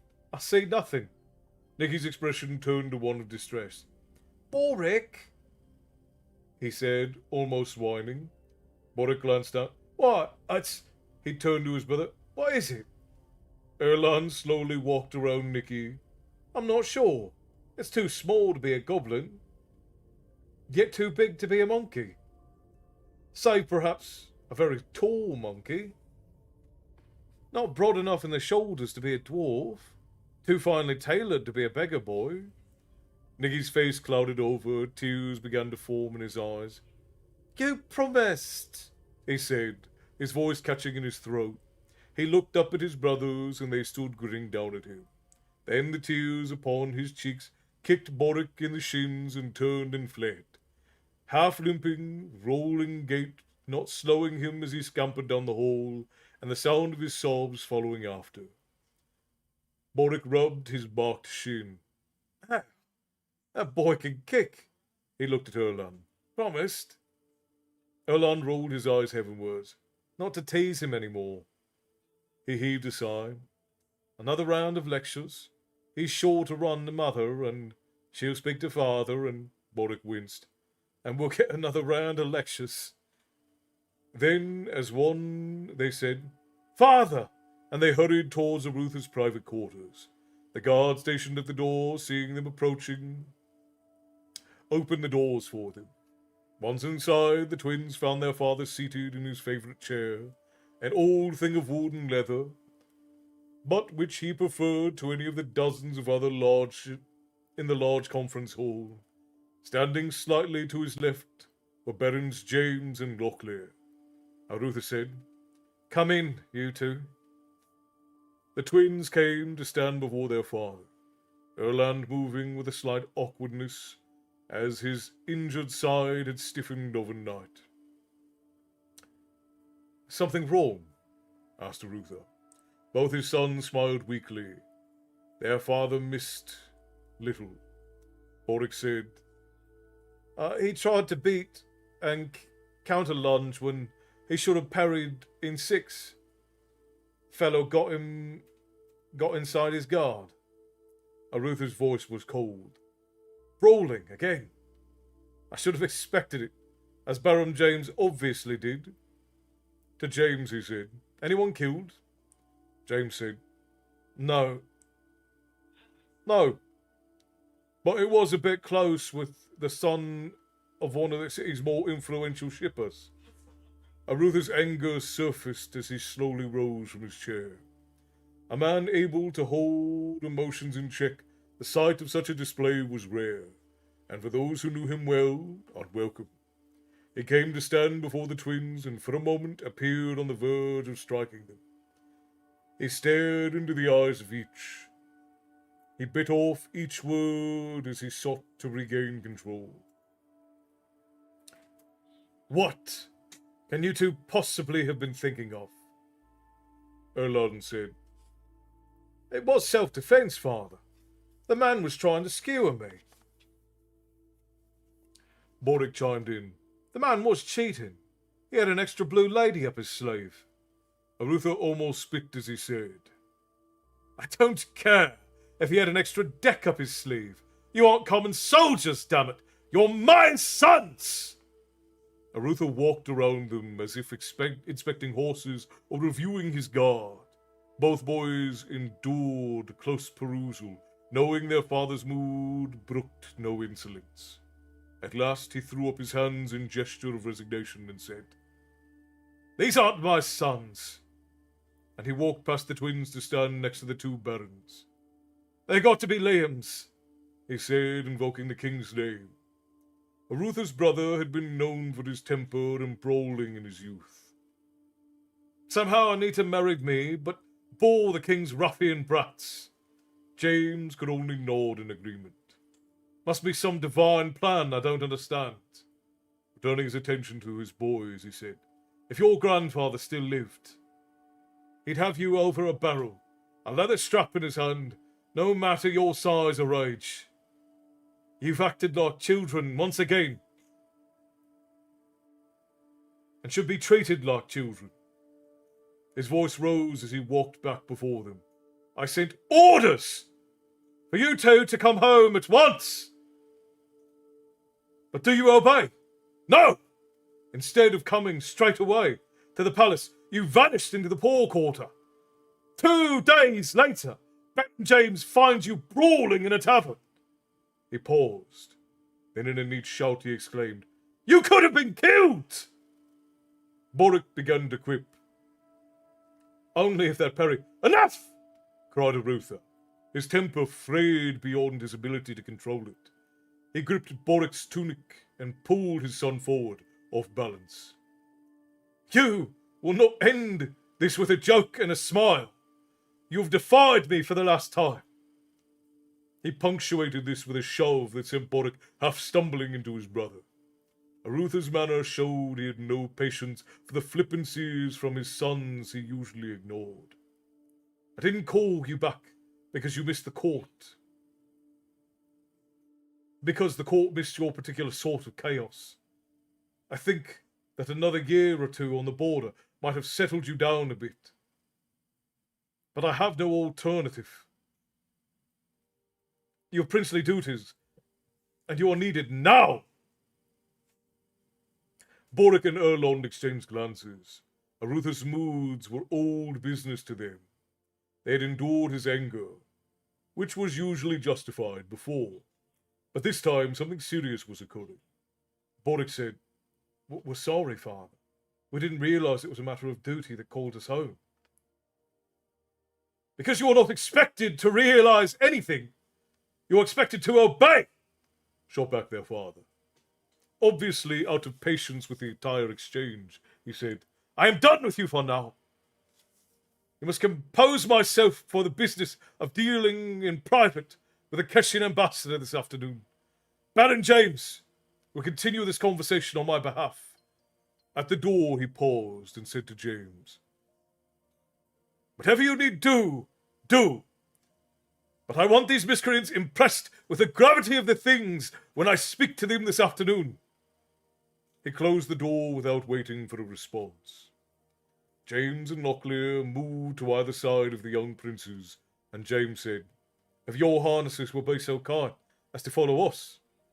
Boric and Erlon both glanced at their lifelong tutors and uncles, and then at each other.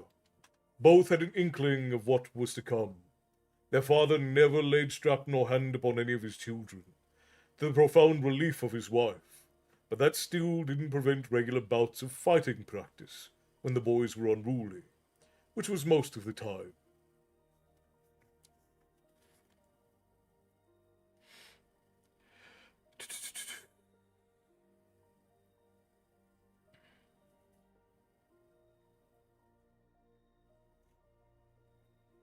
He's definitely, yeah. Liam is the king, correct?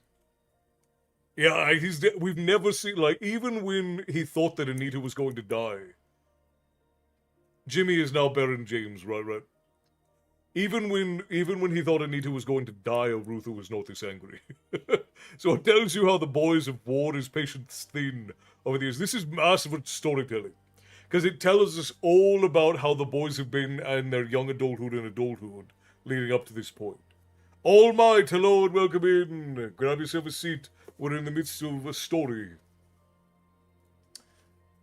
Blood of the Prince by Raymond E. Feist. We're still in the first chapter.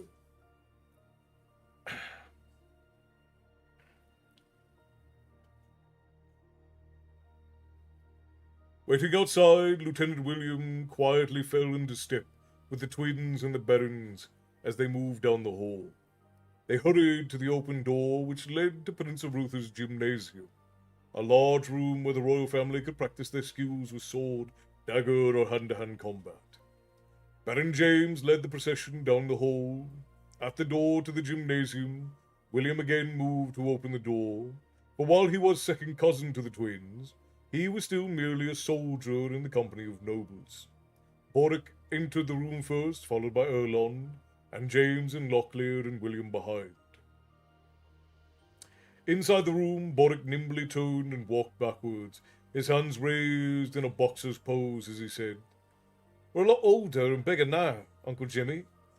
You're not going to sucker punch me behind the ear like you did last time." Erlon leaned to the left, clutching his side in exaggeration, and suddenly developed a limp. "I'm faster too, Uncle Lockie." Without warning, he threw an elbow at Locklear's head. The Baron, a seasoned soldier of almost 20 years, dodged aside, allowing Erlon to overbalance, and then turned him in a circle by hauling on one arm and pushed him into the center of the gymnasium. The two barons stood away as both brothers stood poised for a fight, fist upraised. With a wry grin, James raised his hands and palms out and said, "Oh, you're too young and fast for us, all right." The tone of sarcasm was not lost on the boys. "But as we have to be clear-headed over the next few days, we thought we'd forego the pleasure of seeing how far you've come in the last 2 years. He hiked his thumb behind him, indicating the far corner. "Personally, that is." 2 soldiers, stripped to breeches only, stood in the corner. Each had massive arms crossed over impressively muscled chests. Baron James waved for them to approach. As they did, the boys glanced at one another. The 2 men moved with fluid motion of a thoroughbred warhorse, supple but with the power waiting. Each looked as if he was carved from stone, and Boric whispered, "They're not human." Erlon grinned, for both men had large jaws, suggesting the protruding mandible of mountain trolls. "These gentlemen are from Uncle Liam's garrison," said Locklear.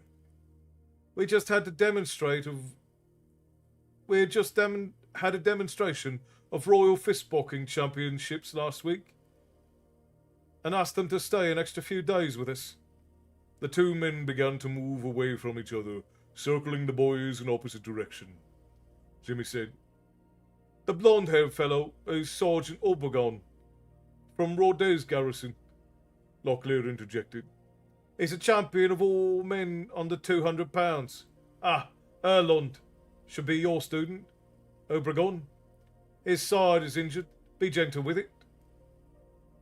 "And the other," continued Jimmy, "is Sergeant Palmer, from Bastira." Boric's eyes narrowed as he studied the approaching soldier. "Let me guess, he's a champion of all men over 200 pounds. "Yes," said Baron James with an evil smile. Instantly, Boric's field of vision was filled with an oncoming fist. He quickly tried to move away from it, but abruptly discovered another had found the side of his head. Then he was considering who painted the fresco on the ceiling of the room his father had converted to a gymnasium. He really should ask someone. That's funny. Shaking his head, he slowly sat up. he could hear James saying, "Your father wants us to impress upon you the importance of what you face tomorrow." "And what might that be?" said Boddick, allowing Sergeant Palmer to help him to his feet. But the sergeants didn't release Boddick's right hand, but rather held it tightly as he brought his own hand hard up into Boddick's stomach. Lieutenant William visibly winced as Boddick's breath exploded from his lungs, and his eyes crossed as he sank to the floor once more. Erlon began warily moving away from the other fist boxer, who now was stalking him across the floor. "If it hasn't escaped your notice, your uncle, the king, has sired only daughters, since the young Prince Randolph died." Boddick waved off the offered hand of Sergeant Palmer and said, "Thanks, I'll help myself up." As he came to one knee, he said, "I hardly dwell on the fact of our cousin's death, but I'm aware of it." Then he started to stand. He drove a vicious blow into Sergeant Palmer's stomach. The older, harder fighter stood rock steady, forced himself to take a breath, then smiled in appreciation and said, "That was a good one, Harness." Boddick's eyes rolled heavenward. "Thank you." And then another fist filled his vision, and once more he considered the wonderful craftsmanship displayed upon the ceiling. Why hadn't he ever taken the opportunity to notice it before? He mused to himself. Erlon attempted to keep distance between himself and the approaching Sergeant Obregon. Suddenly the young man was not backing up, but striking out with a fury of blows. The sergeant, rather than back away, raised his arms before his face and let the younger man strike his arms and shoulders. "Our uncle's lack of an heir is a fact not unknown to us, Uncle Jimmy," observed Erlon as his own arms began to tire, while he futilely pounded upon the muscular sergeant. Abruptly, the sergeant stepped inside Erlon's reach and drove another blow into the youngster's side. Erlon's face drained of color and his eyes crossed, then unfocused. Seeing the reaction, Sergeant Obregon said, "Pardon, Highness. I had meant to strike your uninjured side." Erlon's voice was a bare whisper as he gasped, "How very kind of you." Boddick shook his head to clear his thoughts, then quickly rolled backwards and came to his feet, ready to fight. "So then, is there a point to this iteration of our family's lack of a royal prince?" "Actually so," agreed James. With no male heir, with no male issue, a Prince of Condor still has heirs." Erlon's voice returned in a strangled grasp. "The Prince of Condor is always royal heir." "And your father is Prince of Condor," interjected Locklear. With a clever feint to his left, Boddick drove his right into the jaw of Sergeant Palmer and momentarily staggered the older man. Another blow to the body, and the boxer was retreating. Boddick grew confident and stepped in to deliver the finishing blow, and abruptly the world turned upside down. Boddick's vision turned yellow and then red for a long while he hung in space. The floor came up to strike him in the back of the head. Then blackness crowded at the edge of his vision, and he saw a ring of faces looking down a deep well at him. They seemed friendly faces, and he thought he might know who they were, but he didn't feel any need to worry on it, as he was so very comfortable sinking into the cool dark of the well. Staring past the faces, he absently wondered if any of them might know who the artists of the frescoes might be. As his eyes rolled into his head, William poured a small bucket of water onto Boddick's face. The elder twin came back to consciousness, sputtering and spitting water. Baron James was upon one knee and helped the prince sit upright. "Are you still with me?" Boddick shook his head and his eyes focused. "I think so," he managed to gasp. "Good, for if your father is still heir to the throne, you royal infant," he slapped Boddick on the back of the head to emphasize what came next, "then you are still heir presumptive." Boddick turned to study James's face. The point of James's message was still lost on the young prince.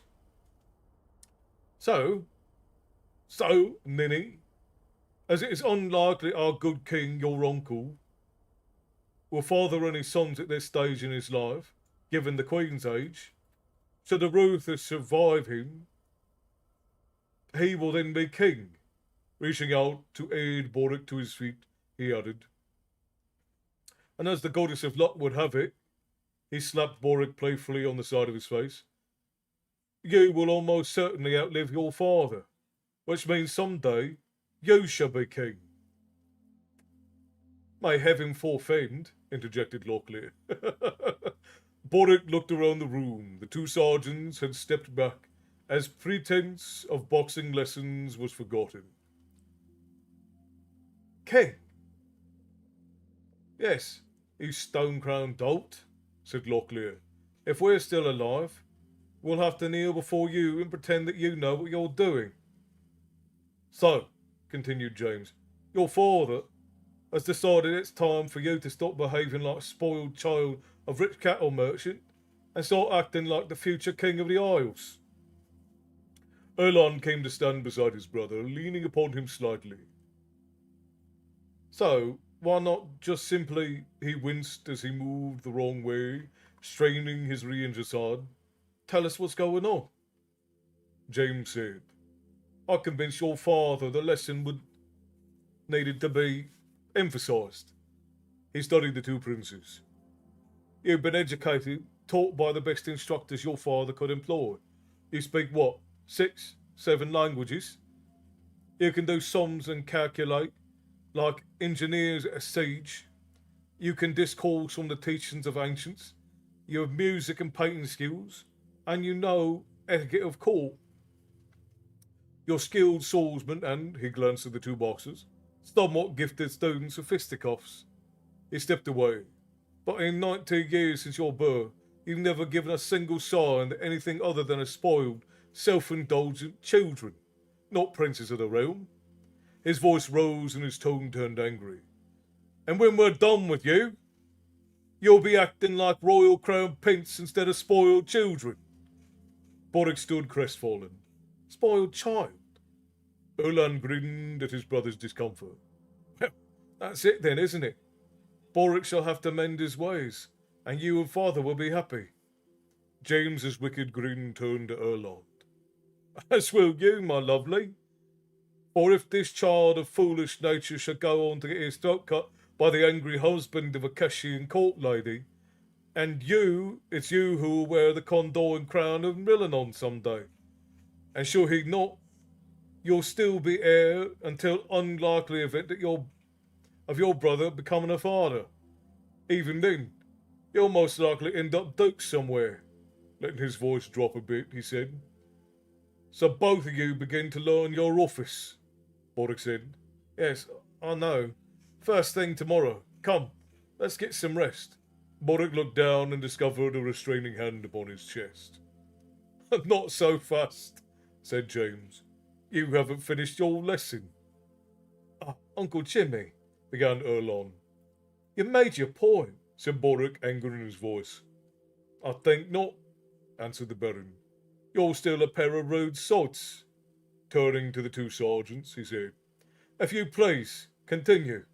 Baron James signalled for Locklear to accompany him as he quickly left the two princes, readying themselves for a professionally administered beating.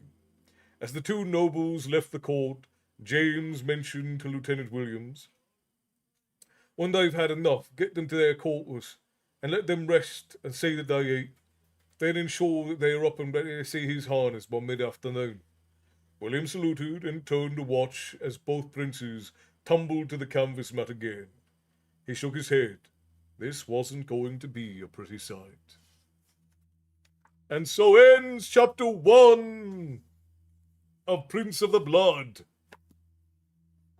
Absolutely spectacular start.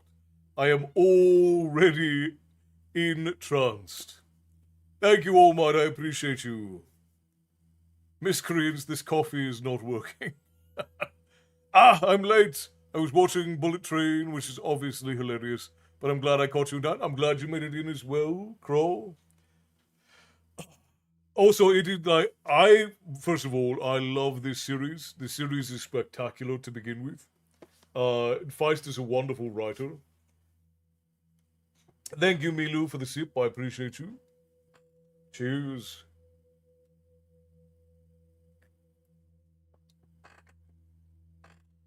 But this is a masterful follow-up to the Rift War saga. Like I have loved the Rift War saga since we started reading it. Like again, I probably never would have read it on my own if it had not been insisted upon by tavern patrons. But Feist has just become better and better and better as he goes along. I will be on for a bit longer also. We'll be on for a bit longer. Yeah, indeed. I don't know, because let's see how long is the next chapter. Chapter 2 is... Chapter 2 is 13 pages. Okay, so we don't have time to get all the way through another chapter tonight. Accusation is an interesting... Now I am intrigued, though. Accusation of what? Ooh, and we get to head back to Stardock. That's spectacular. That's exciting. For anybody who doesn't remember, Stardock is the Hogwarts of this world. It's the school of witchcraft and wizardry. It's very exciting. Oh man, these chapters are so long, you guys. Yeah, we're gonna be doing maybe one chapter a night because these chapters are long.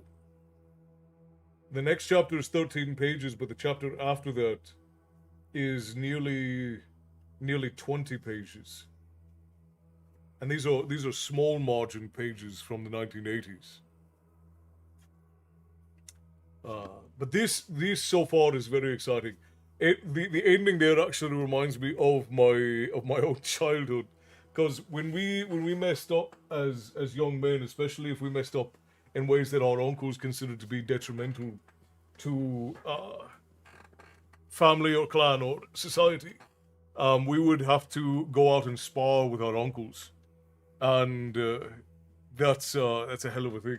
No, we have not finished Eragon. So, Fallen Crow, I don't know how long you've been doing story time with us, but Tuesdays we do a family-friendly story. So Tuesdays is typically when we do stuff that is a little bit more like family adjacent. So if people want to watch with their children or with their families or spouses, then they can. We are 4 chapters into Eragon right now. That's where we are in Eragon. There's the bookmark right there. So we're not even close to done with Eragon yet. But Thursdays is a more adult book. We typically pick something a little bit more mature. And this is what we are in. That was chapter 1 of Prince of the Blood by Feist. Skull of my brother, Slancha, also. Slancha. Now I have to go back and read the other books. They are really good. Again, Magician was such a slow burn that it was kind of a shock how slow it was. But it's not bad, and I don't mean to imply that it was bad. Yeah, one of the things that I dislike, Michelle says long chapters are amazing. One of the things that I don't like about a lot of modern books is that they write very short chapters, which I understand why they do. Like, most modern authors will write like 5 to 15-page chapters, which is okay, like it's fine. But it's done because it's easier to keep people turning pages because they have a sense of accomplishment if they are if there are short chapters. So as long as the chapters aren't bad, as long as they're like relatively satisfying, then it's relatively easy for people to keep turning the page because they have this sense of progress and accomplishment. I prefer longer chapters. I like long chaptered books. So I prefer chapters to be like 10 to 25 pages long in the way that I read, but most people don't like to read that way.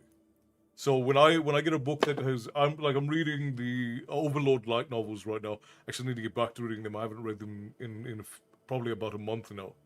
But the chapters in the Overlord light novel are very long, and I love that. Excellent story indeed, and the injection of humor along the way made it really enjoyable. I agree, Ravensbolt, I agree. Feist is really good at diffusing the tensions in his own book. And I like that some of the humor is like, it is interjected. but some of it is also meta, right? Like we're laughing about it because we kind of like understand what's going on, sort of like a wink at the reader, but it doesn't break the immersion in the story. Of course, Fallen Crow. Of course, always a pleasure. It was good, but I missed out on so much. Yeah, when we do these long series, it is hard to keep up. That's why I'm episoding these. So all of these reads from now on will have episode numbers, and then the lady and I are going to go back and put thumbnails on all of them as well, so they're easy to recognize. The Lord of the Rings books are amazing because it was one of the reasons why The Hobbit and The Lord of the Rings are some of my favorites, is because they have really long chapters. I love it. Yeah, Ashley likes long chapters too. 10 to 15 is preferred chapter pages. It gives me better pacing, in my opinion. Less choppy, more engaging. I agree with that, Falgo. I think 10 to 15 is like a really healthy way to be.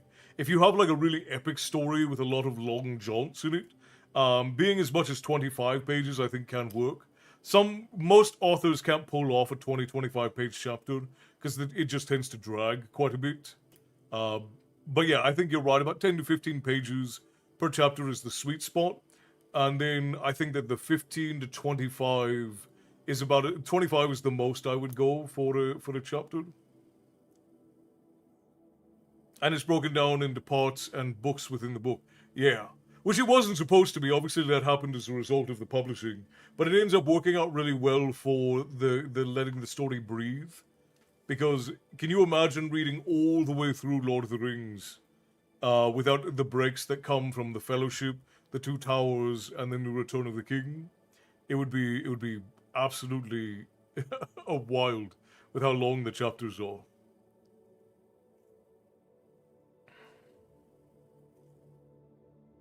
Yeah, I would argue that Tolkien is probably, if not my favorite author, he's in my top 3.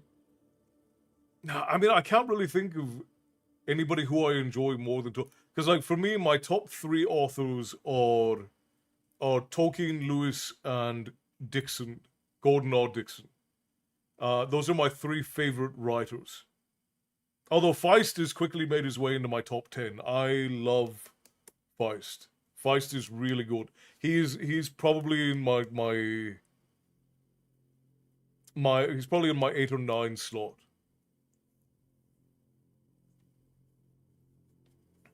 Watching you laugh and try to hold it in when you read was funny.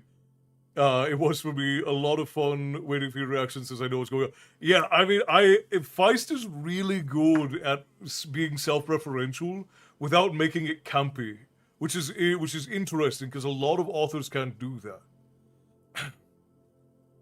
Like Lord of the Rings is a rare example of a book that is very self-referential. It refers back upon itself over and over again, but it doesn't get monotonous and it doesn't feel like it's just baiting you into it. Like, oh, that thing. Same thing with this. This is probably one of the best like self-referential stories that I've read in a very long time outside of like the classics. Because obviously C.S. Lewis does that and all that. But Feist is very quickly like reached my top 10 authors.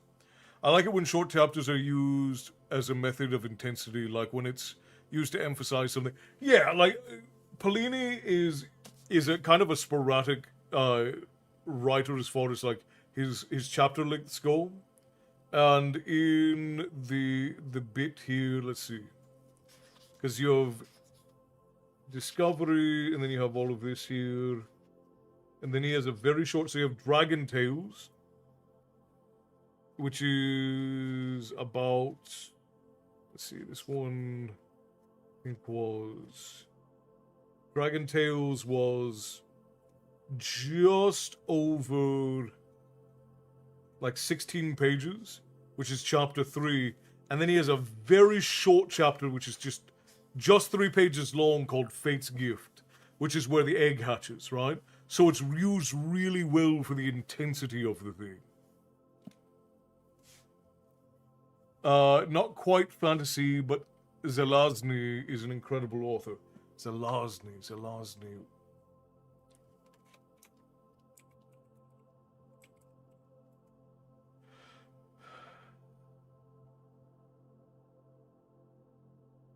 Oh yeah.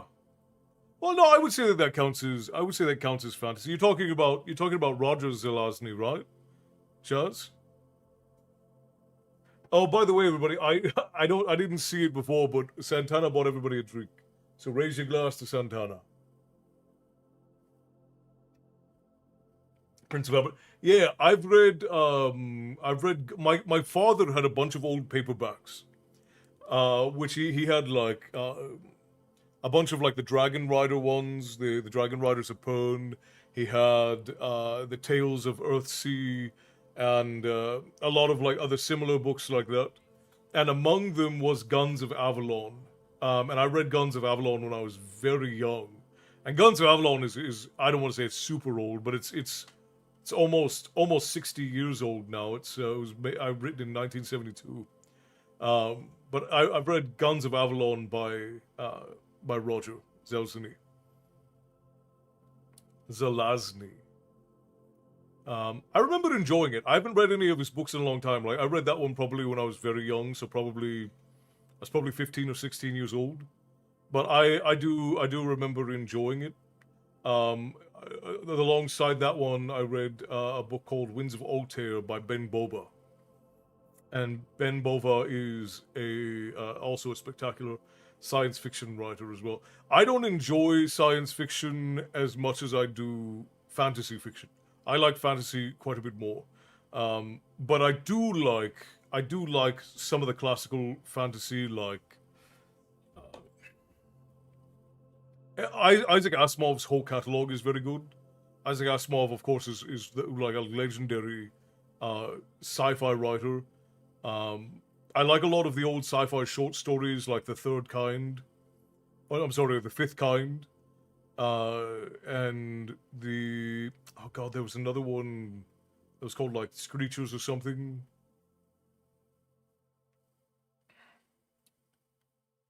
The Hobbit, with its oral storytelling vibe, is my absolute favorite prose. It's not for everyone, but I love it. I'm also hoping to read Tress of the Emerald Sea eventually. Yeah, I mean, it's really hard. It's really hard to beat the prose of The Hobbit because he wrote it like he would tell it, right? Like he wrote and I think that that's a wonderful way to write. And I'm sad more authors don't do it because he literally like there are interludes where he stops and he explains something, kind of like I do when I'm reading to you guys from a book. Uh, Phil, thank you kindly for the heart, me my friend, much appreciated.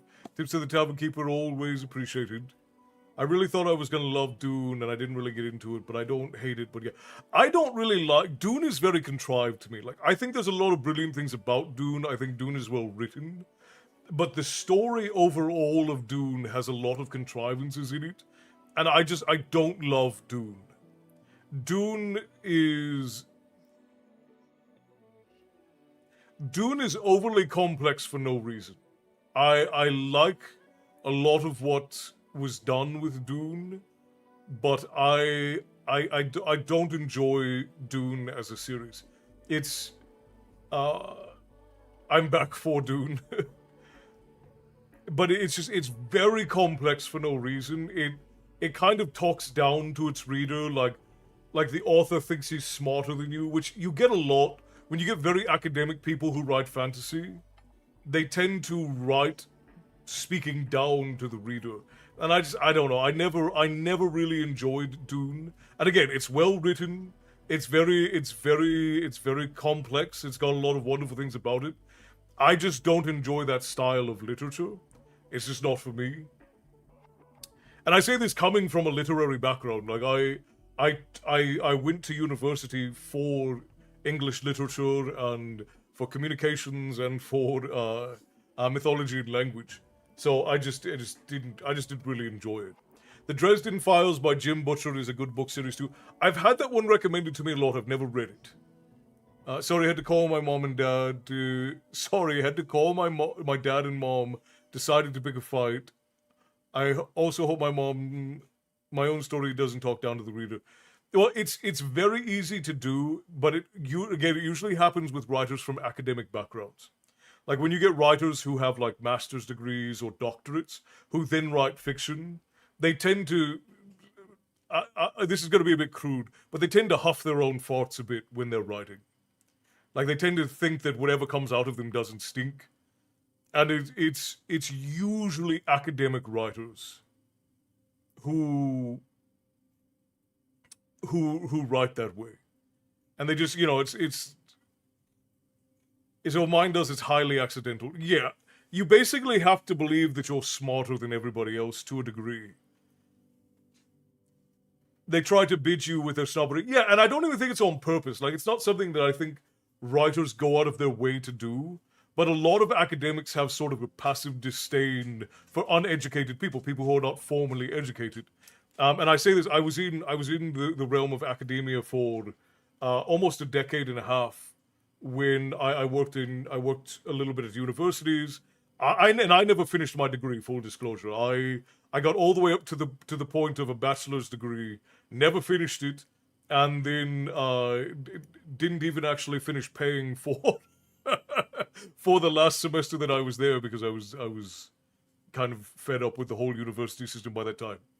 But I worked in high schools in the United States for half a decade, for 5-6 years, and I worked in university and education as a tutor and as a teaching assistant for a few years as well. And highly educated people tend to have sort of a passive disdain for people who are not as educated as they are. It's more than 10 books. I listened to it on the audio and I really enjoyed them. Well, I'll try to pick up the first book in the series and listen to it at some point. But yeah, and I've the lady and we've worked with a couple of academic writers, and I've gone over with them. I'm like, hey, the way that you're writing this is going to come off as condescending. Like, you are writing this in a way that is talking down to your reader, and it's going to come off as haughty and condescending. And they go, well, that's not what I'm intending. I'm like, I understand that's not what you're intending, but that's what's happening. You are talking to your reader like they are stupid. And savvy readers are going to pick up on that. Not everybody. Some people will just pick it up and be uncomfortable with it, then not want to read it. But savvy readers will realize that you're talking down to them. And you just have to be very careful like that. I like talking to readers with prose rather than lecturing them, which is how stories should be told. Like, your job as a storyteller is not to teach. Your job as a storyteller is not to correct. Your job as a storyteller is not to condescend. Your job as a storyteller is to relay a story without any ulterior motives, which is one of the reasons why Tolkien hated allegory. Tolkien hated allegory because allegory is a way of hiding intention. It's a way of hiding what you're trying to say. You should not have allegory, and I don't mean you shouldn't. If you would like to write an allegory, you can write an allegory. But be honest with your reader. Don't talk down to the reader. Don't pretend like you know more than they do.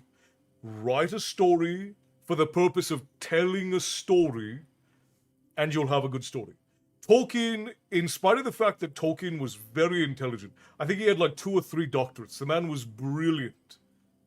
And he was one of the most brilliant philologists of the time. And he's pretty much the sole reason why academia, I don't want to say sole reason, but he was one of the prominent reasons why academia did not abandon Anglo-Saxon and Scandinavian studies in the 40s and 50s after a certain group of people had appropriated those stories and symbols, because he continued advocating for it in an academic lens. And him and people who were a part of his circle were the reason why it survived. So Tolkien did wonderful things for history and myth and for things like that. I see myself as unique but not above anyone. I try to reflect that in my writing. Well, and I always talk to, when we're talking about like self-image in our development group, because we have like a personal development group over in the tavern. Everyone is unique, but that only really matters if you do something with it. So I try to, as a way of bringing us all back down to earth and sort of looking at ourselves with a bit of humility, everyone is unique, we're all special, the Mr. Rogers aspect of it. But that really only matters if you do something with it. Because you are biologically and genetically unique. There will never be another person like you, but in that same sense, everybody is that way. So what matters is not what you are, but it matters what you do with it. What matters in all of society and history and the way that you interact with one another, what matters is what you do, the results of what you do, the product of what you make. That is what will matter. Who you are, based on innate characteristics, is virtually meaningless in the broad scheme of history and time. If you do nothing, then in a relative sense, you are nothing. Because what matters in the human prospect of things is, even though we live in this era of everyone is special and everybody gets to participate in all of these things, yes, that is a nice sentiment, but it doesn't reflect biological and just historical reality. What you contribute, what you make, the things that you were able to do, that is how you ought to be judged. You ought to be judged and seen through the lens of what you are capable of and what you bring when you say... Because yes, there is innate value to human life, but that innate value is in its potential. So what you do with that potential is always how I will look at you and everybody else. If you take and you do nothing with that potential, well, I'm not going to condescend to you or talk down to you, but I'm also not going to lie to you and say that you who do nothing with your life are the same as a man who built a rocket, or a woman who spent her entire youth training for the Olympics to be able to do a quadruple backflip, or a man who is incredibly skilled on a skateboard, or a person who writes really incredible books. You are special, you are unique, but that only matters if you do something important with it.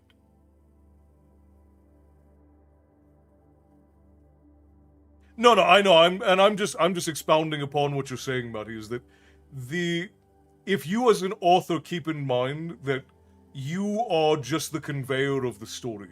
There's nothing unique or special about you for writing a story. There have been millions of stories written over the course of the thousands of years of human history. But if your goal is to make the enjoyment of that story the sole focus, to make it the best possible story it can be, that is what will make it a good story. That is what will bring enjoyment to people. That is what will make people feel like the story sees them, because you're writing something that is very real and human. If a story feels a need to over-explain and condescend and to talk down to the one who is reading it, if the story feels, if you in general act like you're too good for the thing, like if you're too good to do the simple things, if you're too good to learn the simple things, then all you're doing is saying, this is the human experience, I'm too good for it. Everyone else throughout all of human history has had to do it, but me, I personally should not have to. I am special and unique, I should not have to participate in the human experiment at all. It's condescending, and it's not relatable. You will not be remembered because of how special you felt. You will be remembered for what you did and the time you were given. Precisely. How you feel about yourself is irrelevant, but what you do will be relevant. I mean, you should feel good about yourself. I like for people to feel good about themselves. But you should feel good about yourself for a reason. Like, you shouldn't feel good about yourself just because of whatever. You should feel good about yourself because you did something worth feeling good about. And it doesn't have to be big things. It can just be you were a good child, or a good daughter, or a good husband, or a good wife. These are difficult things, but they're simple things. You don't have to do something mind-blowing to have self-worth, but you should do something with it. That was a long ramble for no real apparent reason. The content is unique, built in what already exists in terms of building blocks. Right. That one short you made with the person who made something as essential as bread, we don't know who, I feel it fits the conversation that stuck with me. Yeah, exactly. Precisely that. Precisely that. As long as you go out and you do something with the potential that you are given, it doesn't even matter if your name is remembered. That is something to be proud of, and that is something that is the quintessence. That is the pinnacle of the human experience, is doing something with the potential that you've been given. Period. Can I help you, sir?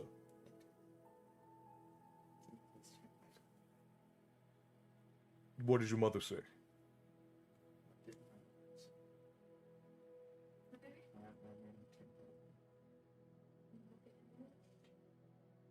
Well, no, I don't want the internet. I would like my It's portion of my internet that is given to me. his, because his internet goes off 20 minutes before bedtime. So Allegedly. Yeah. Your friends should be going to sleep. Well, not them, please. you can have until 11. It's gonna go off at 11. It was a good ramble. It's 1,000% the truth. And it's funny because Hey, I made it again, Jacob. It's good to see you. I went through most of your reviews yesterday. I love you. Well, Jacob, they're absolutely wonderful, my friend. I'm glad that you enjoy. Good morning. Also, do you live in Scandinavia? What about in Scandinavia? If you do live in Scandinavia, where about do you live? I'm just happy. I know I'm able to crochet plushies. Well, see, Michelle, like, crocheting is one of those things where crocheting is not an overwhelmingly complex art, but it is hard. Like, it takes a lot of work to crochet something. Like, it's not difficult as far as methodology goes. Like, you can learn to crochet in, a week or two of just practice. You can learn the basics of crocheting, but it takes a lot of time and patience and endurance. And most people will never pick up and crochet a thing, even though it's simple enough to learn. Most people will never do it because it takes so much time and effort and diligence and focus to just sit and crochet a thing. So you should be happy that you know how to crochet these plushies and these blankets, because it's a skill that not a lot of people will take the time and the effort to learn, because of the amount of focus and patience that it requires. These are the types of conversations I come to this channel for. I'm glad that you guys enjoy them. This is the kind of conversations the lady and I have constantly, and we're just like, people would think we're lunatics if they had to come in and listen to us talk all the time.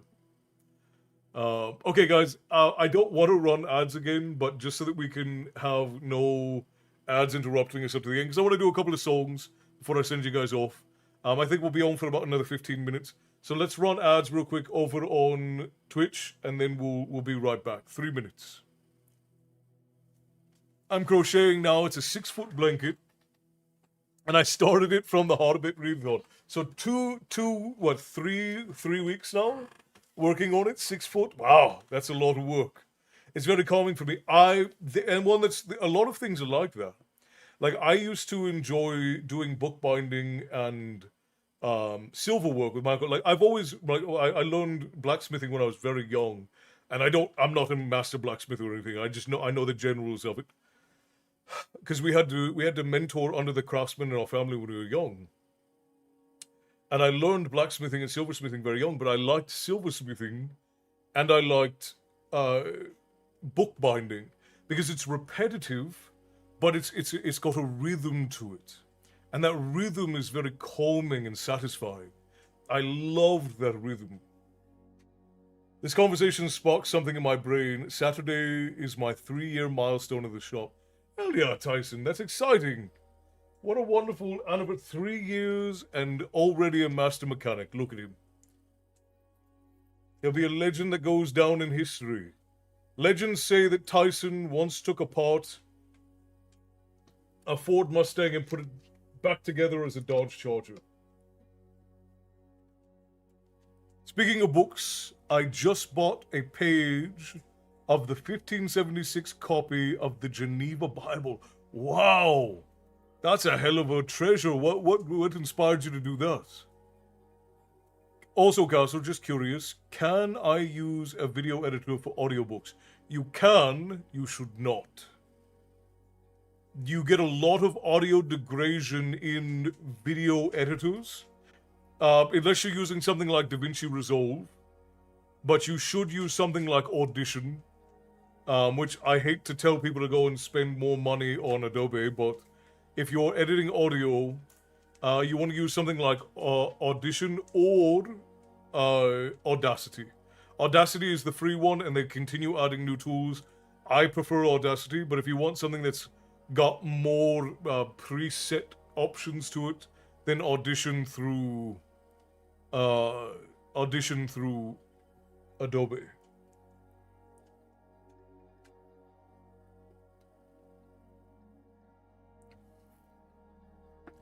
They had it on silent auction, got it for $200. Wow, that's crazy.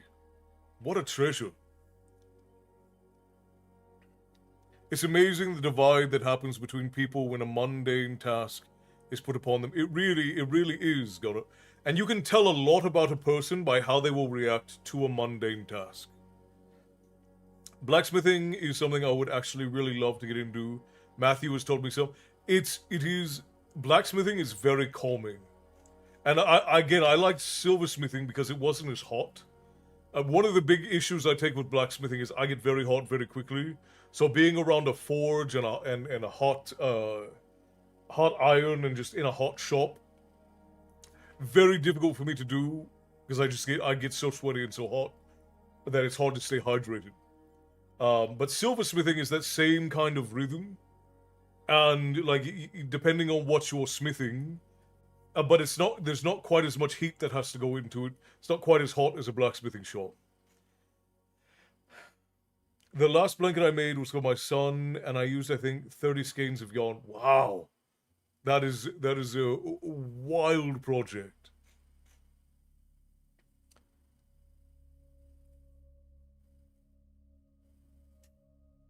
I've always wanted to whittle, and I have a little. It makes me a tad nervous. If you get yourself a nice whittling knife, whittling is a super easy skill to learn. It just takes a lot of patience. Like I used to do a lot of whittling when I was a younger man and I had more time. But yeah, whittling is a wonderful, a wonderful, absolutely wonderful skill to learn. It's not overwhelmingly useful, but it is relaxing.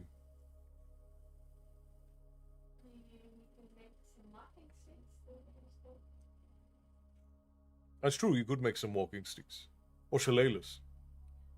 I'm also waiting on the YouTuber message because one of his D&D songs fits Barry almost perfectly. So I'm waiting for his reply to make the book trailer.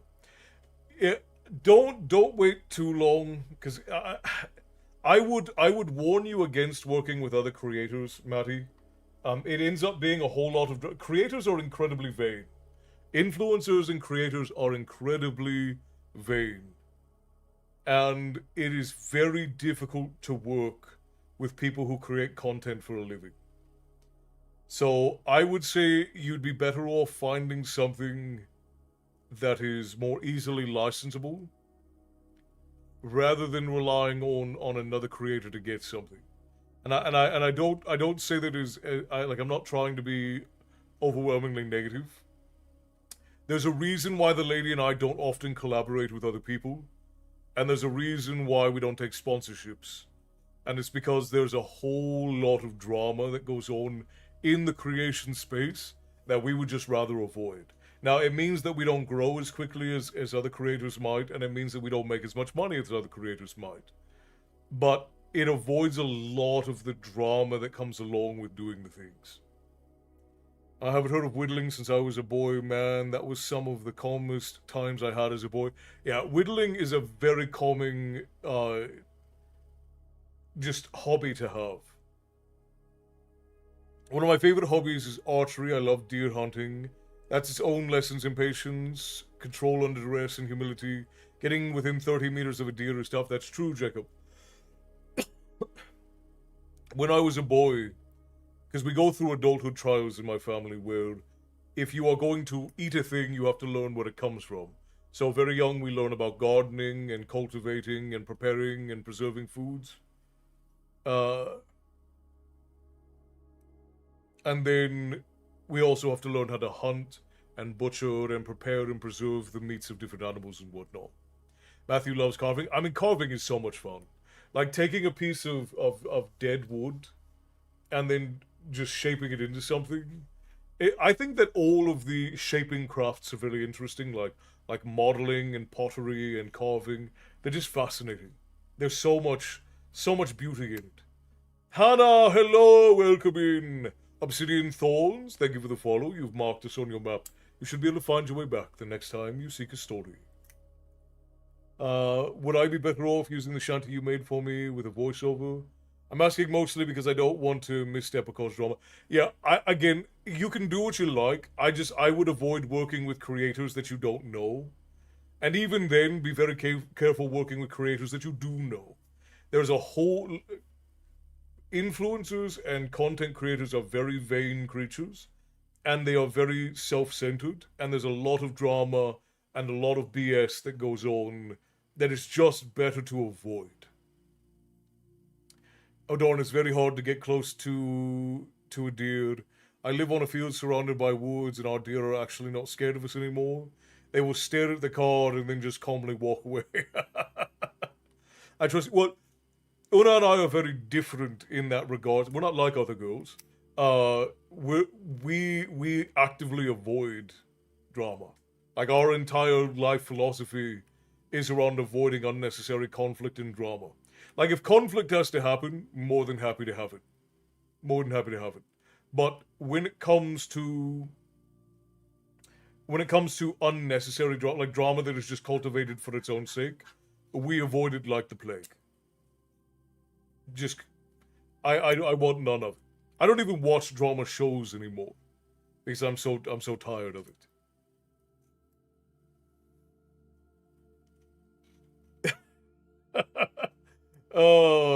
From the time I was 5 up to now, I'm at a fire. I'll find a stick or a piece of wood and whittle it into something. Yeah, it's a wonderful thing. How is the lady and the boy doing? They're doing wonderful. The lady's right across from me. The boy is over doing boy things. It's about power in those spaces. You learn things about yourself. Yes, yes. I sometimes need a slap to make me back off. I don't like drama, but my PTSD and neurospiciness sometimes gets drama. Yeah, and again, like, you can do what you like. You're a grown man. Like, work with whoever you want to work with. I've been doing this for almost 20 years now. I have had 2 good experiences out of like 500 in interacting with other creators. People who do this as a career, not just like people who are like passively making things on the internet, but like people who do this as a career, people who do this for work. I've had two, maybe 3 positive interactions out of 3 to 500 over the course of the last 20 years. I saw a rabbit today during the daytime and was confused, but it let me get within feet of it. It made my day. What a lovely thing. So I've heard you mention several times that your family has rites of passage. I think your Celtic is that normal. So it used to be. My grandfather's family is very old-fashioned. So I grew up in Ireland, but my family are from Ireland, Norway, and the Faroe Islands, is where most of my family are from. We have some family from Scotland, some family from Cornwall and the mainland, but my grandfather's his family historically have come from Norway, the Faroe Islands, and Southern Ireland for the last several hundred years. So my family's tradition is primarily rooted in Celtic, but it's very unique to us. Like, we don't have, like, there's not an overwhelming weight of that in Celtic or Irish or even Scandinavian culture. There are remnants of it you'll see within different groups. It's nothing overarching though. Oh, we got raided. David the Writer, welcome in. Let me get you a shout out real quick. Thank you for the raid, my friend. Welcome, welcome to the tavern. So glad that you could join us. Let me get you a toot on the raid hall. We're actually ending up, so I'm going to give a quiet toot so that I don't wake anybody up. Here we go. 3, 2, 1.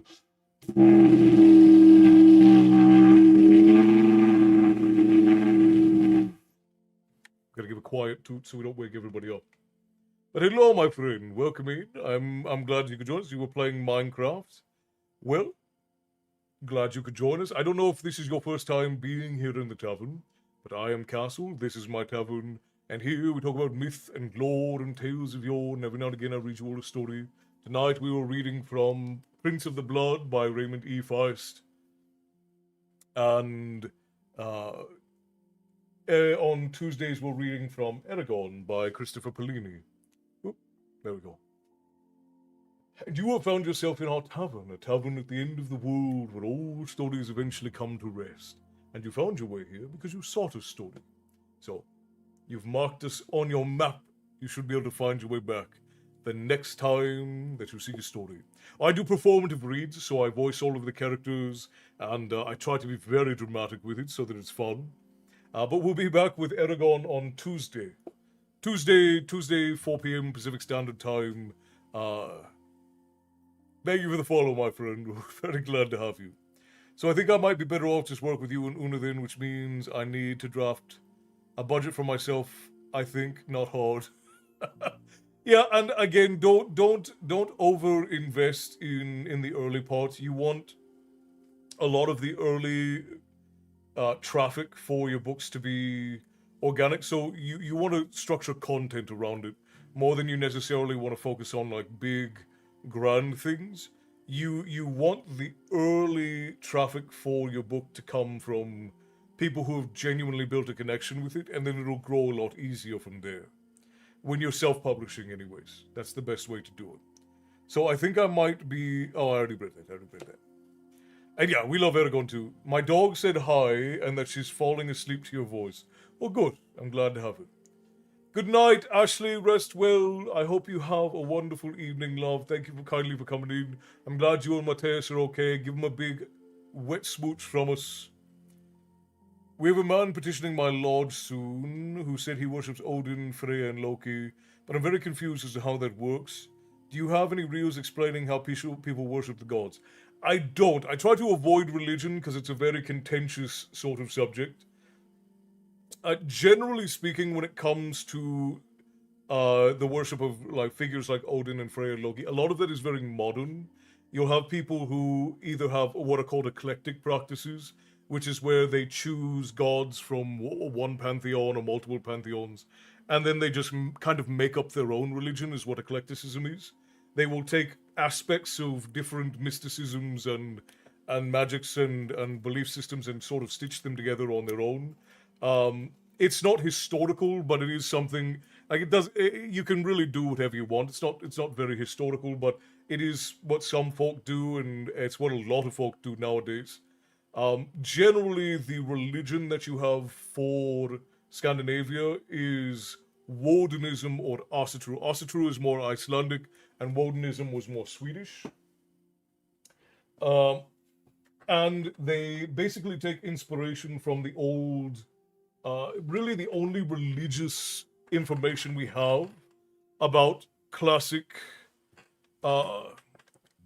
Scandinavian religious practice, because what you have to understand about Celtic and Scandinavian religious practices is that they weren't like what we picture as religious today. So when we say religious today, we picture churches and we picture temples and we picture all of these things. What 16? Hello, welcome in, my friends. My friends, so good to see you. I will have to stop by Tuesday then. Eragon was the first fantasy series I read. We're only 4 chapters in too, so Saphira literally just hatched. Who is Frigg? So I'll come back to that question in a second also. Generally speaking, the religious practices of our ancestors in Scandinavia and in the Celtic regions of the world were a lot more passive, everyday sort of things. So there wasn't like a structured religion with structured doctrines. A lot of it was folk belief that was integrated into daily life. So there were not these big structured religions. And when there were like different cults of personality, right? Like you would have, which again from the Scandinavian side, most of the evidence we have of any religion at all comes from the temple at Uppsala. And this showed like animal sacrifice and a veneration of Thor, a veneration of Freyr, a veneration of Odin. But this is one example, and there are not a whole lot of examples of it. So it's a very narrowed view of what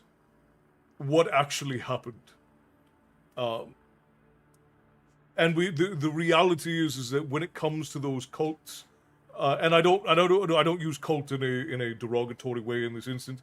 That is historically what they're called. You have different cults focused on these different folk figures, usually centered around one specific god. So historically, you would not find people who venerated Thor and Freya and Odin and Loki and all these, and no one worshipped Loki historically. They're like, at least not as far as we can tell. Loki is a very malignant figure in history. The worship and veneration of Loki is a very modern thing. Because Loki is the bad guy in Norse mythology. Loki is the guy who brings about the doom. He's the one who topples all of... Thank you for the follow, Watt. I appreciate you for that. So it's really difficult to put a finger on any of those things. But there are a lot of modern neo-pagan things that you can look at. I'm not overwhelmingly versed on any of the more modern neo-pagan things. I don't really keep up with them because they tend to change quite rapidly, and I don't really have time to keep up with them, so I'm not an expert on modern neo-pagan beliefs by any measure, because they tend to evolve very quickly, and it's not really in my purview to keep up with them. But I can tell you historically about these things. So if you have a more detailed question you'd like me to answer, Jacob, I can answer them if you like. Loki's about... Well, okay, so Loki it was the mischief maker, yes. Loki is a bad guy. It's not a matter of perspective.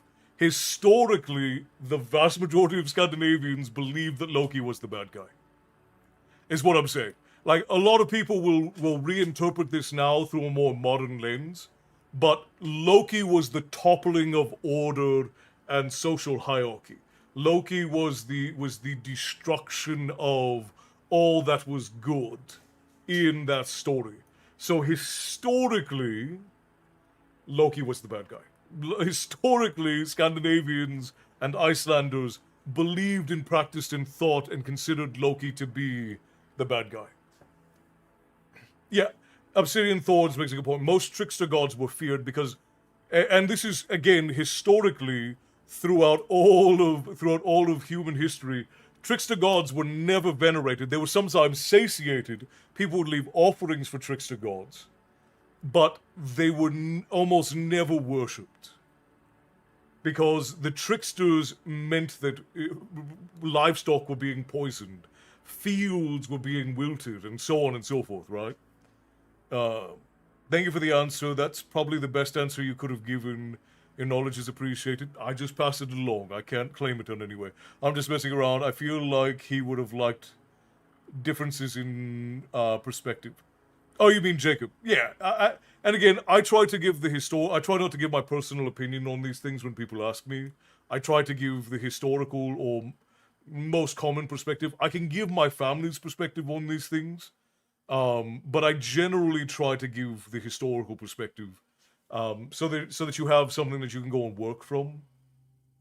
Because there's a lot of people who take their personal practice and put it out as factual on the internet, and it's kind of dangerous because it takes people who are very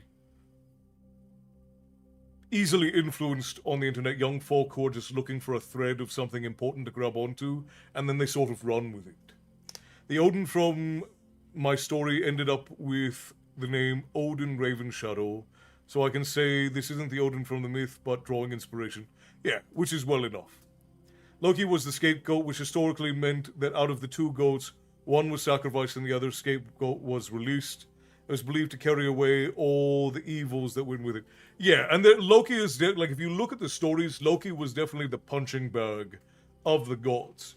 And there is an understanding generally that Loki was the ramifications of the actions of the gods. Odin was messing with death. Thor was very destructive. There are all of these aspects to it, but Loki was constantly bastardizing natural order throughout the history, throughout the different stories in mythology. And there's not one organized mythology with Norse myth.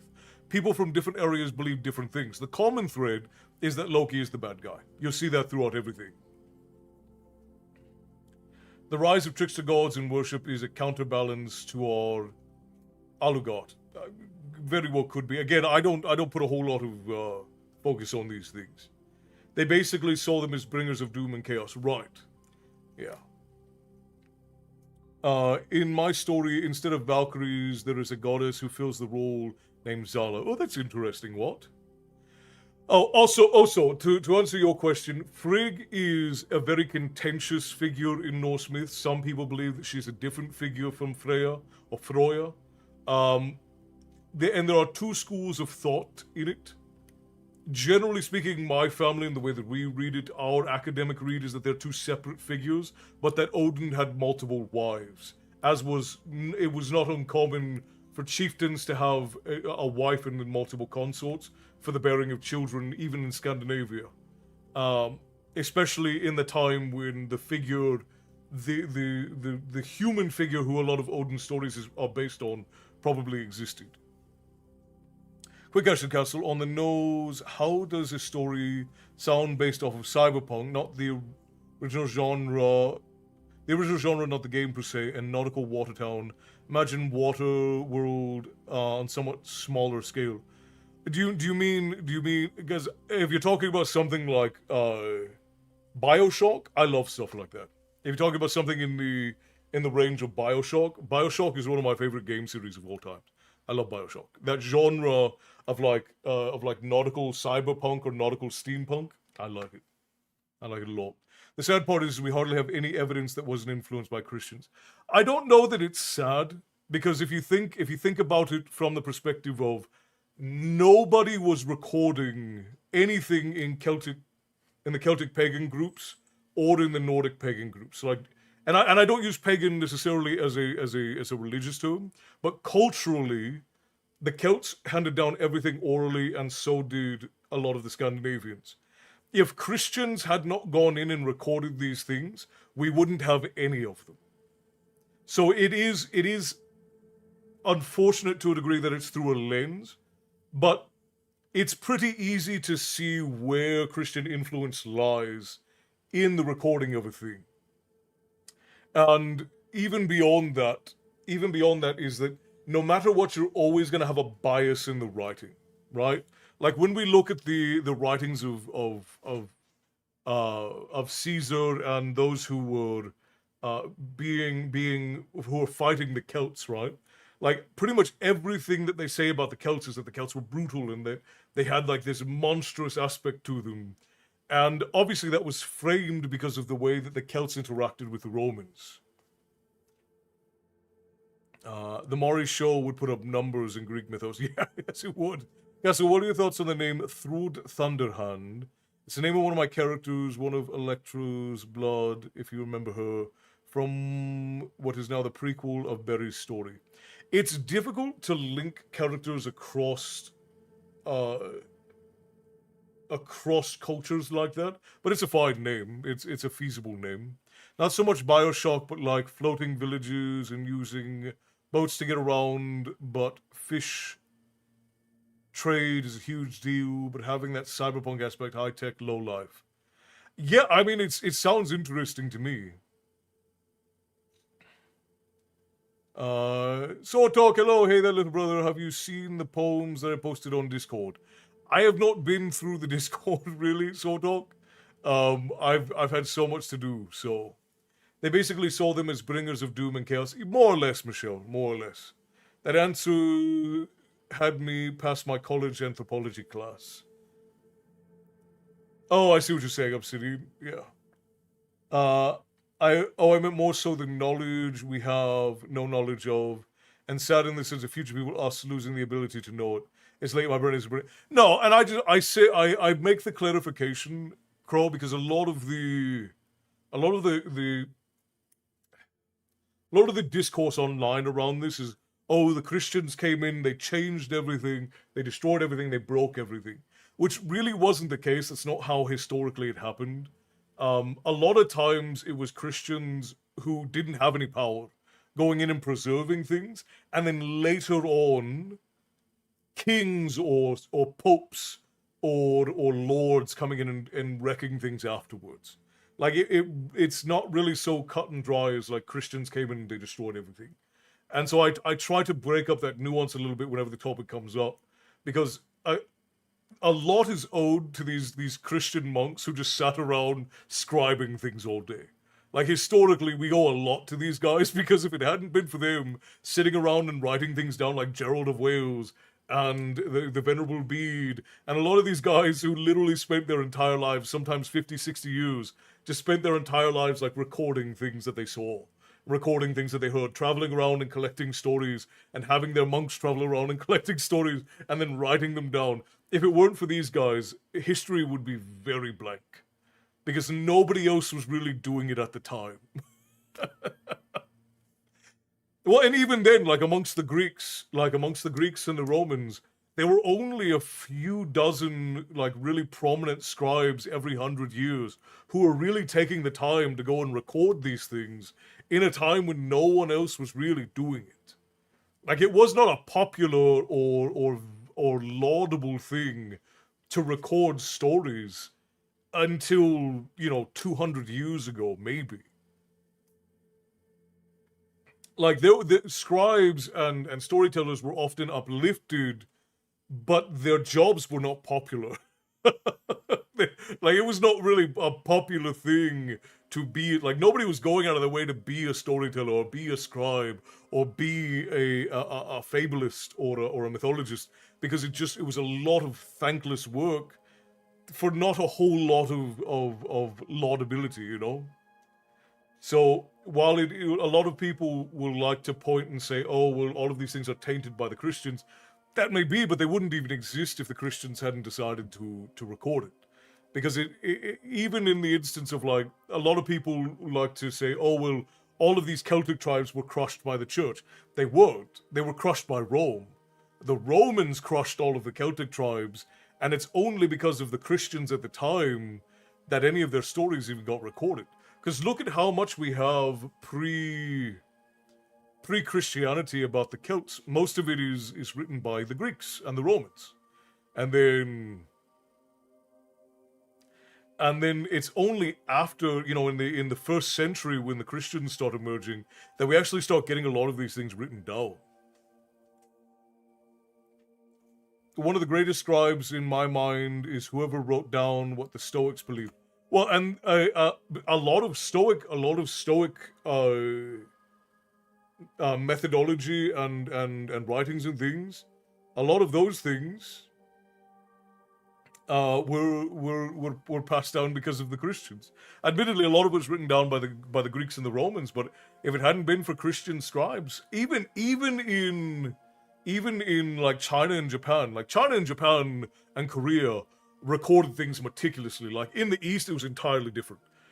But not necessarily all of the East, but when you go to like India and China and Japan and Korea, they recorded things meticulously because the emperors were like these ordained by God sort of figures, and they were just below heaven in the different Asian belief systems, in like Taoism and Confucianism and Shinto and all of that. So because of that,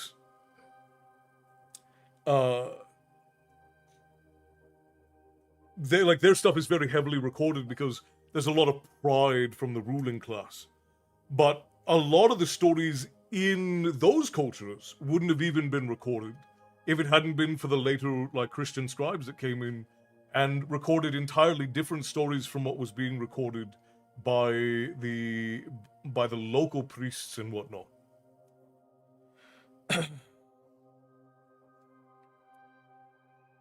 One of the great... I keep getting this weird feeling that Rome wasn't as good as Rome thought they were. Yeah, well, they were the fundamental cornerstone on which Western society was built, but I actually have a whole series of videos coming out on the Celts, and there's a lot of people don't know this, but Rome was actually built by the Celts. Not directly, but it's because of Celtic tribes that would later become the Gauls that Rome existed at all in the way that we know today in its militaristic sense. Let's see. The word demon comes from the word daemon, which was a benevolent spirit before Christians came in.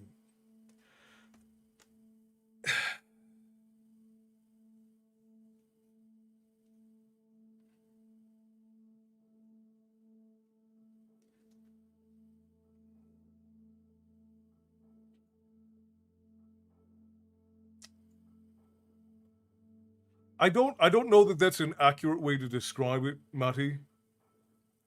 Because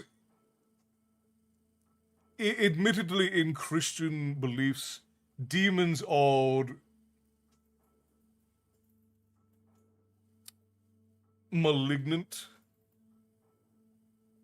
pretty much exclusively. But in the Greek sense, the word daemon, it referred just to a powerful being, and admittedly in that sense, it was usually like a tutelary thing or a lesser god or something. But daemons themselves didn't have like a moral assignment on what they were. So I wouldn't say that they were benevolent in a specific sense. I would say that they were more morally ambiguous in the Greek sense. What, Jim Henson lied to me? The best place was not set for the storyteller. No, the best place was set for the storyteller, but that was because their life usually sucked. Like, they got the best place by the fire, but that was because nobody else wanted to do their job. I would not enjoy recording stories by hand for a living. Right. Can you imagine spending 60 years doing nothing but recording stories by hand? Yeah, I think that, I don't know that even impartial. I think that they could be benevolent. What Jacob has said here is fairly accurate to it. They could be benevolent, they could be neutral, they could be evil. Because the daemon just referred to sort of like a state of being, so it would be like a spirit. So it's like we would refer to them as like the Tuatha De Danann or the She in Celtic myth. There's no real moral assignment to it. They're sort of more ambiguous in their existence. No, I understood what you're saying, Jacob. I understand what you're saying. Well, jinn are almost exclusively not good because jinn usually come to us from Middle Eastern myth. They're very heavily used in Muslim folklore and in Jewish folklore, and jinn are almost exclusively not good. They do have some stories where they are good, but for the most part, they're usually seen as malicious in some way. Can a tabletop RPG make you play named characters instead of original characters? Just curious. Yeah, there are tons that do.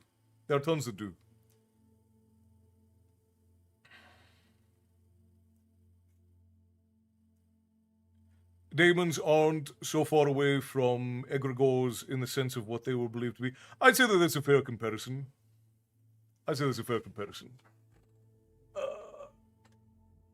We all missed Bear while Bear was gone. The tavern was so much emptier without Bear here.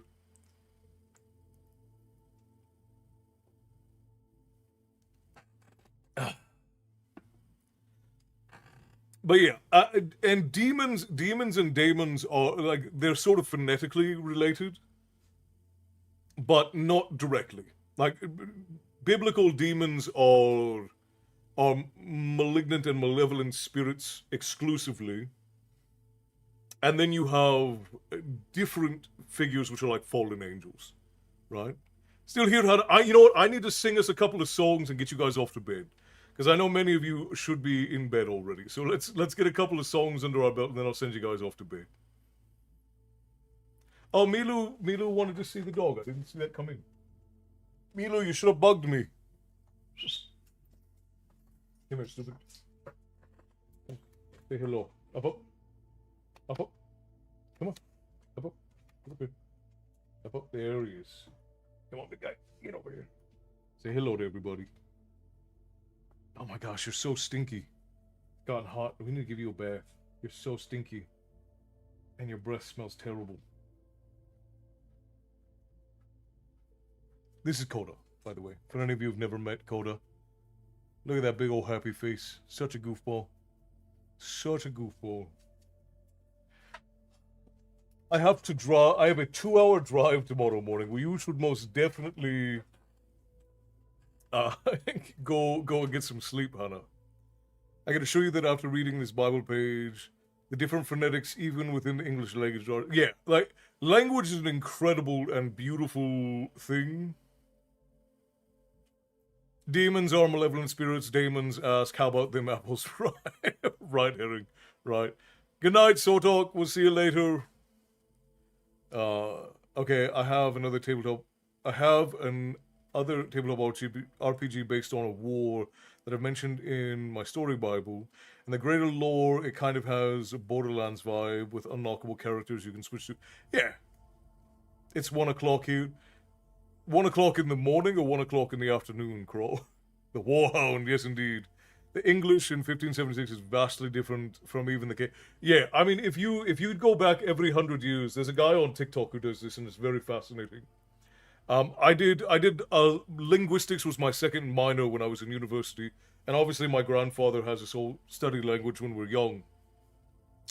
But there's a guy on TikTok who'll go and he'll do the pronunciation of a word every 100 years. So he'll go, this is how it's pronounced in this century, this century, this century, this century. And it's fascinating the change of it. It's 1 o'clock in the morning. You should go to bed, Crow. All right, let's sing a couple of songs and I'll get you guys off to bed. Because let's see, we had a shore shanty cashed in with 2 shore shanties cashed in by Soto. So what do we want for our shore shanties? Not to set a thought into play, but how did the different languages get translated? How do you mean, Tyson? But is there a character number cap I should be aware of? You don't want to overwhelm your players with it. It's the same thing with writing, Matty. Like, if you introduce 300 characters in the beginning of a book, no one's reading that book, and anyone who does is definitely not enjoying it.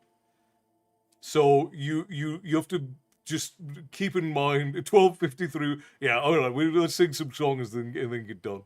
Lovey, do you want to pick 2 shore shanties for me? Because I think Sotok went off. So not. So yeah, I would typically most games that have characters don't introduce more than 4. That's sort of the sweet spot.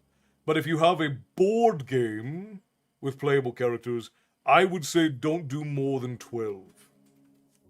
Have you tried adding words to the RuneScape sea shanty? I have not, Jacob. I have not. Language is such an interesting thing because even down to what to say changes things drastically. I've spilled the smoothie all over the countertop. There is literally 2 drops. 'Tis but a flesh wound. Missing limbs. Right. Stay here, please. I'm gonna be on for a little bit longer also, but then I have to pop off. We'll be back on Sunday and then back in again on Tuesday. I'm putting 300. I was looking at a max 12, like you just said. Yeah, I would say try a first version that has like 4 to 8, and then if it does well, then add more. Me sitting here with 4 throwaway characters with names in chapter 1. Yeah, generally speaking, if you introduce more than 2 characters per chapter, you're gonna lose people. You're going to. Like, you can compound the characters into a book, but if you... Do you have a music ad? I do not. Monty Python was fun to watch. Your father smelt of elderberries. Right, right.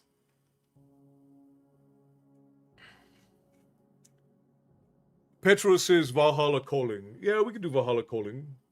I think I can manage some Druid Song. Well, I guess since Sotok's not here, we'll just give Sotok her shore shanties next time. And for now, we will... Over time, there's been several languages. How did people learn what words meant in other languages? Oh, I see what you're saying. So, when cultures first started engaging with one another from a different language perspective, it was done through commonality, right? So, if I point at a cup and I say cup, and then you point at a cup and you say skål, then you and I both know that is a cup. And that's more or less how language translation started. Which is why it's so hard to translate dead languages, because you don't have anybody to give you the living usage of the word. Makes it a lot harder. I have 4 ready to go, so I can just give the stats and do a quick test. Yeah, absolutely. I don't know any. Well, no, that's not true. I do know a couple of German shanties, but my German is very rusty. I haven't spoken German actively in years. Like, there's a couple of songs. Cormac Tyson, I believe it was, turned me onto a band called Fawn, and they have wonderful German like style shanties. Tans mit mir and Walpurgisnacht are exceptional. I do know the song Oaken Ash and Thorn. That's an exceptional request. So we will do Valhalla Calling and Oaken Ash and Thorn, I think. I think that'll be a good place for us to end up. We'll do Oaken Ash and Thorn first, because I do. Ooh, TikTok's got me disappearing. I do a very unique version of Valhalla Calling that's going to scare everybody off. So we'll do that one second.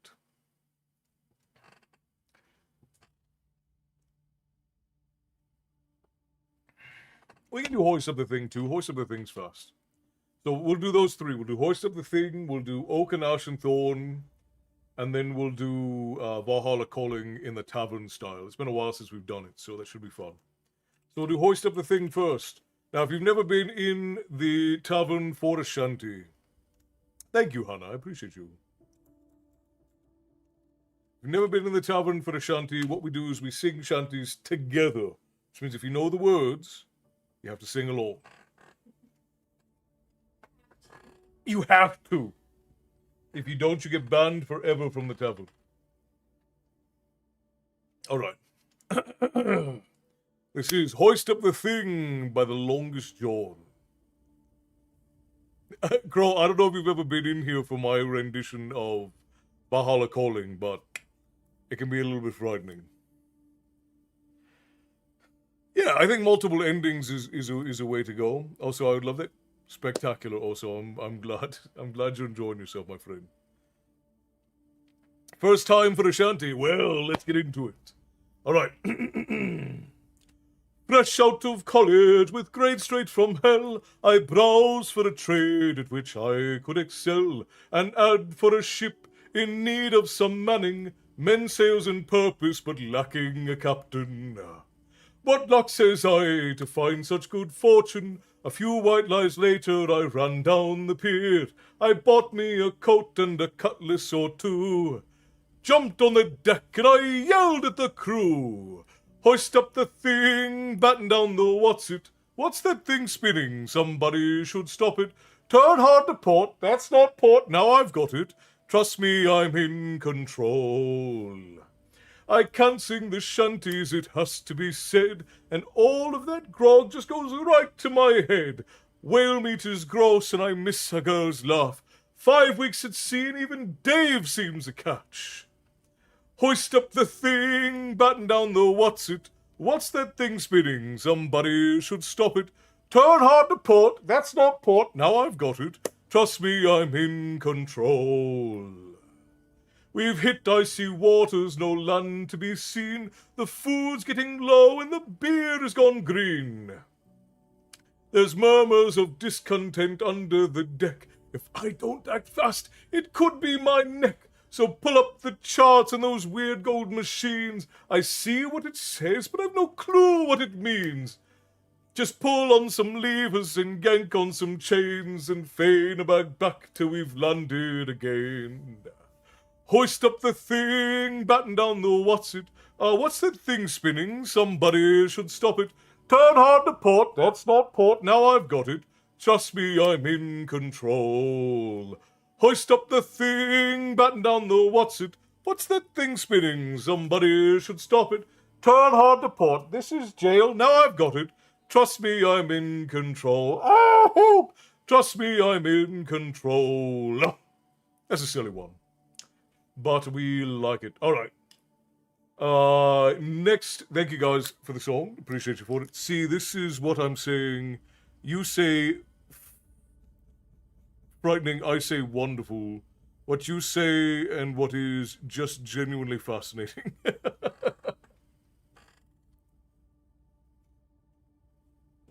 Obsidian, thank you kindly for the rose. Tips to the tavern keeper, always appreciated. All right. Now this is an actual song. By the same band, nevertheless. The Longest Johns have such a catalogue. It's incredible. Of all the trees that grow so fair, old England to adorn, greater are none beneath the sun than oak and ash and thorn. Sing oak and ash and thorn, good sirs, all on a midsummer's morn. Surely we'll sing of no little thing in oak and ash and thorn. You that is old in churchyard mould, he breedeth a mighty bow. Older for shoes do wise men choose, and beech for cups so. But when you have killed and your bowl it is filled, and your shoes are clean outworn, back you must speed for all that you need to oak and ash and thorn. Sing oak and ash and thorn, good sirs, all on a midsummer's morn. Surely we'll sing of no little thing in oak and ash and thorn. Sing oak and ash and thorn, good sirs, all on a midsummer's morn. Surely we'll sing of no little thing in oak and ash and thorn. Elm she hates mankind and waits till every gust is laid, to drop a limb on head of him that anyway trusts her shade. But whether a lad be sober or sad, or mellow with ale from the horn, he'll take no wrong when he lieth along neath oak and ash and thorn. Sing oak and ash and thorn, good sirs, all on a midsummer's morn. Sure he will sing of no little thing in oak and ash and thorn. Sing oak and ash and thorn, good sirs, all on a midsummer's morn. Surely we'll sing of no little thing in oak and ash and thorn. Oh, do not tell the priest our plight, for he would call it a sin. For we've been out in the woods all night, conjuring summer in. We bring you good news by word of mouth, good news for cattle and corn. Sure as the sun come up in the south, by oak and ash and thorn. Sing oak and ash and thorn, good sirs, all on a midsummer's morn. Surely we'll sing of no little thing in oak and ash and thorn. Sing oak and ash and thorn, good sirs, all on a midsummer's morn. Surely we'll sing of no little thing in oak and ash and thorn. Sing oak and ash and thorn, good sirs, all on a midsummer's morn. Surely we'll sing of no little thing in oak and ash and thorn. Sing oak and ash and thorn, good sirs, all on a midsummer's morn. Surely we'll sing of no little thing in oak and ash and thorn. I love it. I almost learned the words to the chorus by the end. Wonderful, Jacob. Wonderful. That muffled scream added to added a lot to that rendition. I'm glad you liked it, Crow. Are there any max numbers of main quests that there should be in a main quest? Or is that based on how many the table of RPG needs in general? Yeah, I would say, again, just be mindful of what is going to be fun for the player.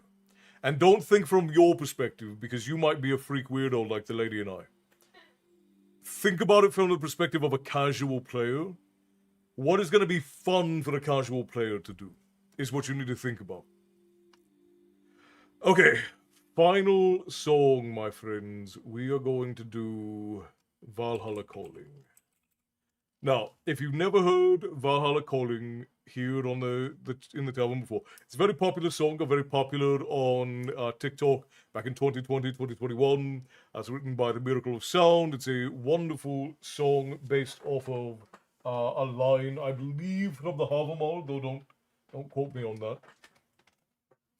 It's sort of like the Viking prayer, right? The Viking prayer that comes from Ibn Faban's 13th Warrior depiction. Now, we sing the chorus of the song, the verses of the song, we sing it normally. But if you know that song, can we sing with? Of course, Hannah. Now, we sing the verses of the song normally, just but then when we get to the chorus of the song, we do what is called throat singing or druid singing. Now, some people enjoy this, some people find it very grating, but it has been known to cause spontaneous bleeding from the eyes and ears, disruption of the lymphatic system, the nervous system, and the vascular system. It has also been known to cause spontaneous combustion, sudden bursts of laughter, rage, and or amory, as well as spontaneous impregnation. If any of these things happen to you whilst listening to Valhalla Calling here in the tavern takes no accountability or responsibility for any after effects after you willingly have participated in the listening of this song. You have been warned. That is the disclaimer out of the way. Proud Heathen, hello, welcome in. There's a rendition of Oak and Ash and Thorn, I think by David Coffin, maybe. It's also a really neat piece. I'll have to give it a look. The 13th Warrior is a manuscript, not fiction. Correct. Ibn Faban wrote about Rus Vikings that he encountered, I believe it was out near Turkey, if I remember right. And yeah, it's a very real. Obviously, some of it is exaggerated by the others, but there was an Arab gentleman named Ibn Faban who spent several months with Rus Vikings, and that was the story of what happened. The spontaneous impregnation did happen to me. I'm a survivor. I love your randomness, so thank you. Of course. I just sent that joke and then realized that was your intention. Wait, going to start listing off commercial warnings. Yes. Well, because we've had some people come in and complain about the way that I sing it, so I've just started. We have the disclaimer. Now nobody can complain. Whatever happens, nobody can complain. All right. Let's wet the whistle. The tavern bought more Matty Offspring DLC. Oh, Lord. All right. Ships on the vigor of the waves are skimming, bearing summits to the verdant plains. Each horizon is a new beginning. Rise and reign. Far from the fjords and the ice-cold currents, ravens soar over new frontiers, songs and sagas of a fate determined, shields and spears. Vows of favor or the thrill of plunder, pulled together for the clan and kin, clank of hammers and the crash of thunder, pound within. This really cover your ears. Oh, the echoes of eternity. Oh, Valhalla calling me. Oh, to pluck the strings of destiny. Oh, Valhalla calling me. Valhalla calling me. Sails are swaying on the crimson rivers, blood and glory in the fighting fields. Shields are shattered into splintered timbers, iron and steel. Fires are rising and the bells are ringing. Glory, take us into Odin's halls. Golden glimmer and the sound of singing. As God's call. Here we go. Plug the fingers. Oh, the echoes of eternity. Oh, Valhalla calling me. Oh, to pluck the strings of destiny. Oh, Valhalla calling me. Valhalla calling me. Wind and the waves will carry me. Wind and the waves will set me free. Wind and the waves will carry me. Wind and the waves will set me free. Last time. Oh, the echoes of eternity. Oh, Valhalla calling me. Oh, to pluck the strings of destiny. Oh, Valhalla calling me. Valhalla calling me.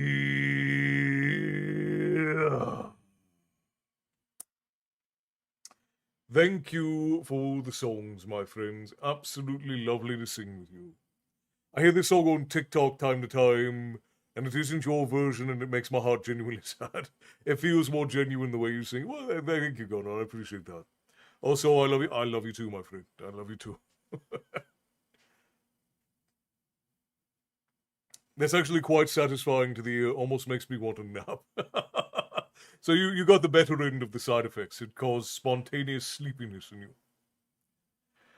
All right, my friends. Well, I definitely don't want to run more. Bless you, my darling. I definitely don't want to run more ads for our friends over on Twitch. So we're gonna end here for the night. I love you, Una, and I love you and Una, big bro and big sis. Absolutely, Matty. The little brother goblin of the tavern. All right, my friends, we will return. The lady and I must be off for the night. But good night, Jazz. It was always wonderful to see you. Good night, Hannah. Well, I know the magic over on TikTok is glitchy. Sorry, heathen. I believe in you. Thank you also. I appreciate you very much. We will return on Sunday. The lady will be returning for story time on Sunday. We will have more story time, short story times for those of you that enjoy them, out every day for the next 3 weeks, if all goes well. All the way leading up until Walpurgis and Belton. And you guys will get ready for the holiday, for the festival, the lady and I. And if you're over on the Twitch portal, we're going to raid out to share the love. But for everyone else, this is where we must part for the night, my friends. And while parting is such sweet sorrow, I do appreciate it. Let's get a round of applause, I should say, for our wonderful barkeeps.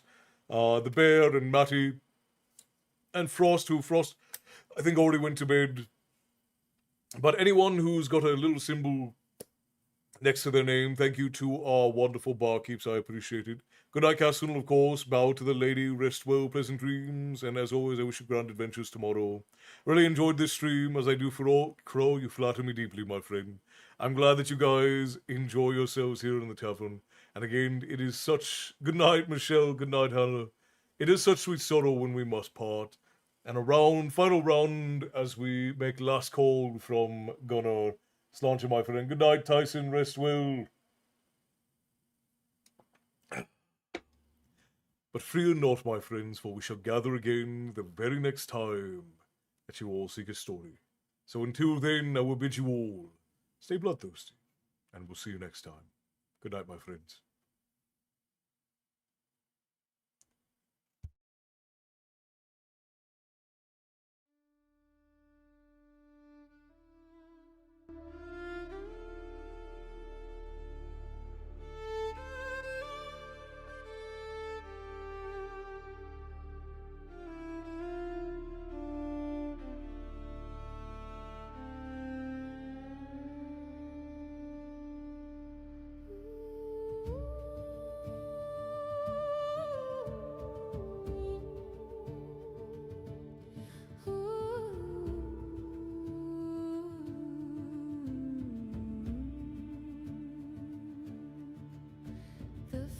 Frost is a shroud on the sleeping glen.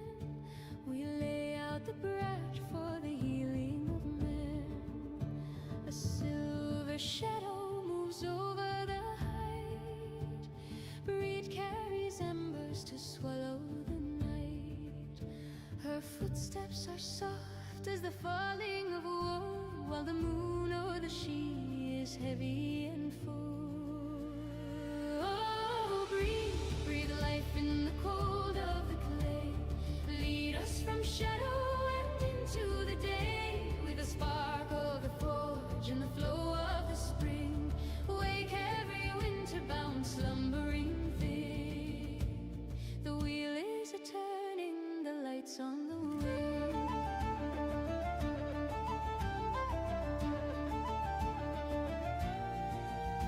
She stands at the anvil where destiny's cast, to hammer the future and soften the past. With iron and fire she tempers the soul, to make what was broken vibrant and whole.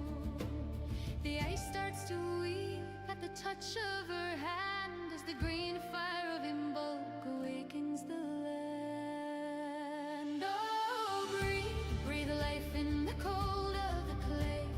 Lead us from shadow and into the day, with the spark of the forge and the flow of the spring. Wake every winter-bound slumbering thing. Cure for the wind. One man in his time plays many parts, his acts being 7 ages. At first the infant, mewing and puking in the nurse's arms, and then the whining schoolboy, with his satchel and shining morning face, creeping like snail unwillingly to school. And then the lover, sighing like furnace, with a woeful ballad made to his mistress's eyebrow. Then a soldier, full of strange oaths and bearded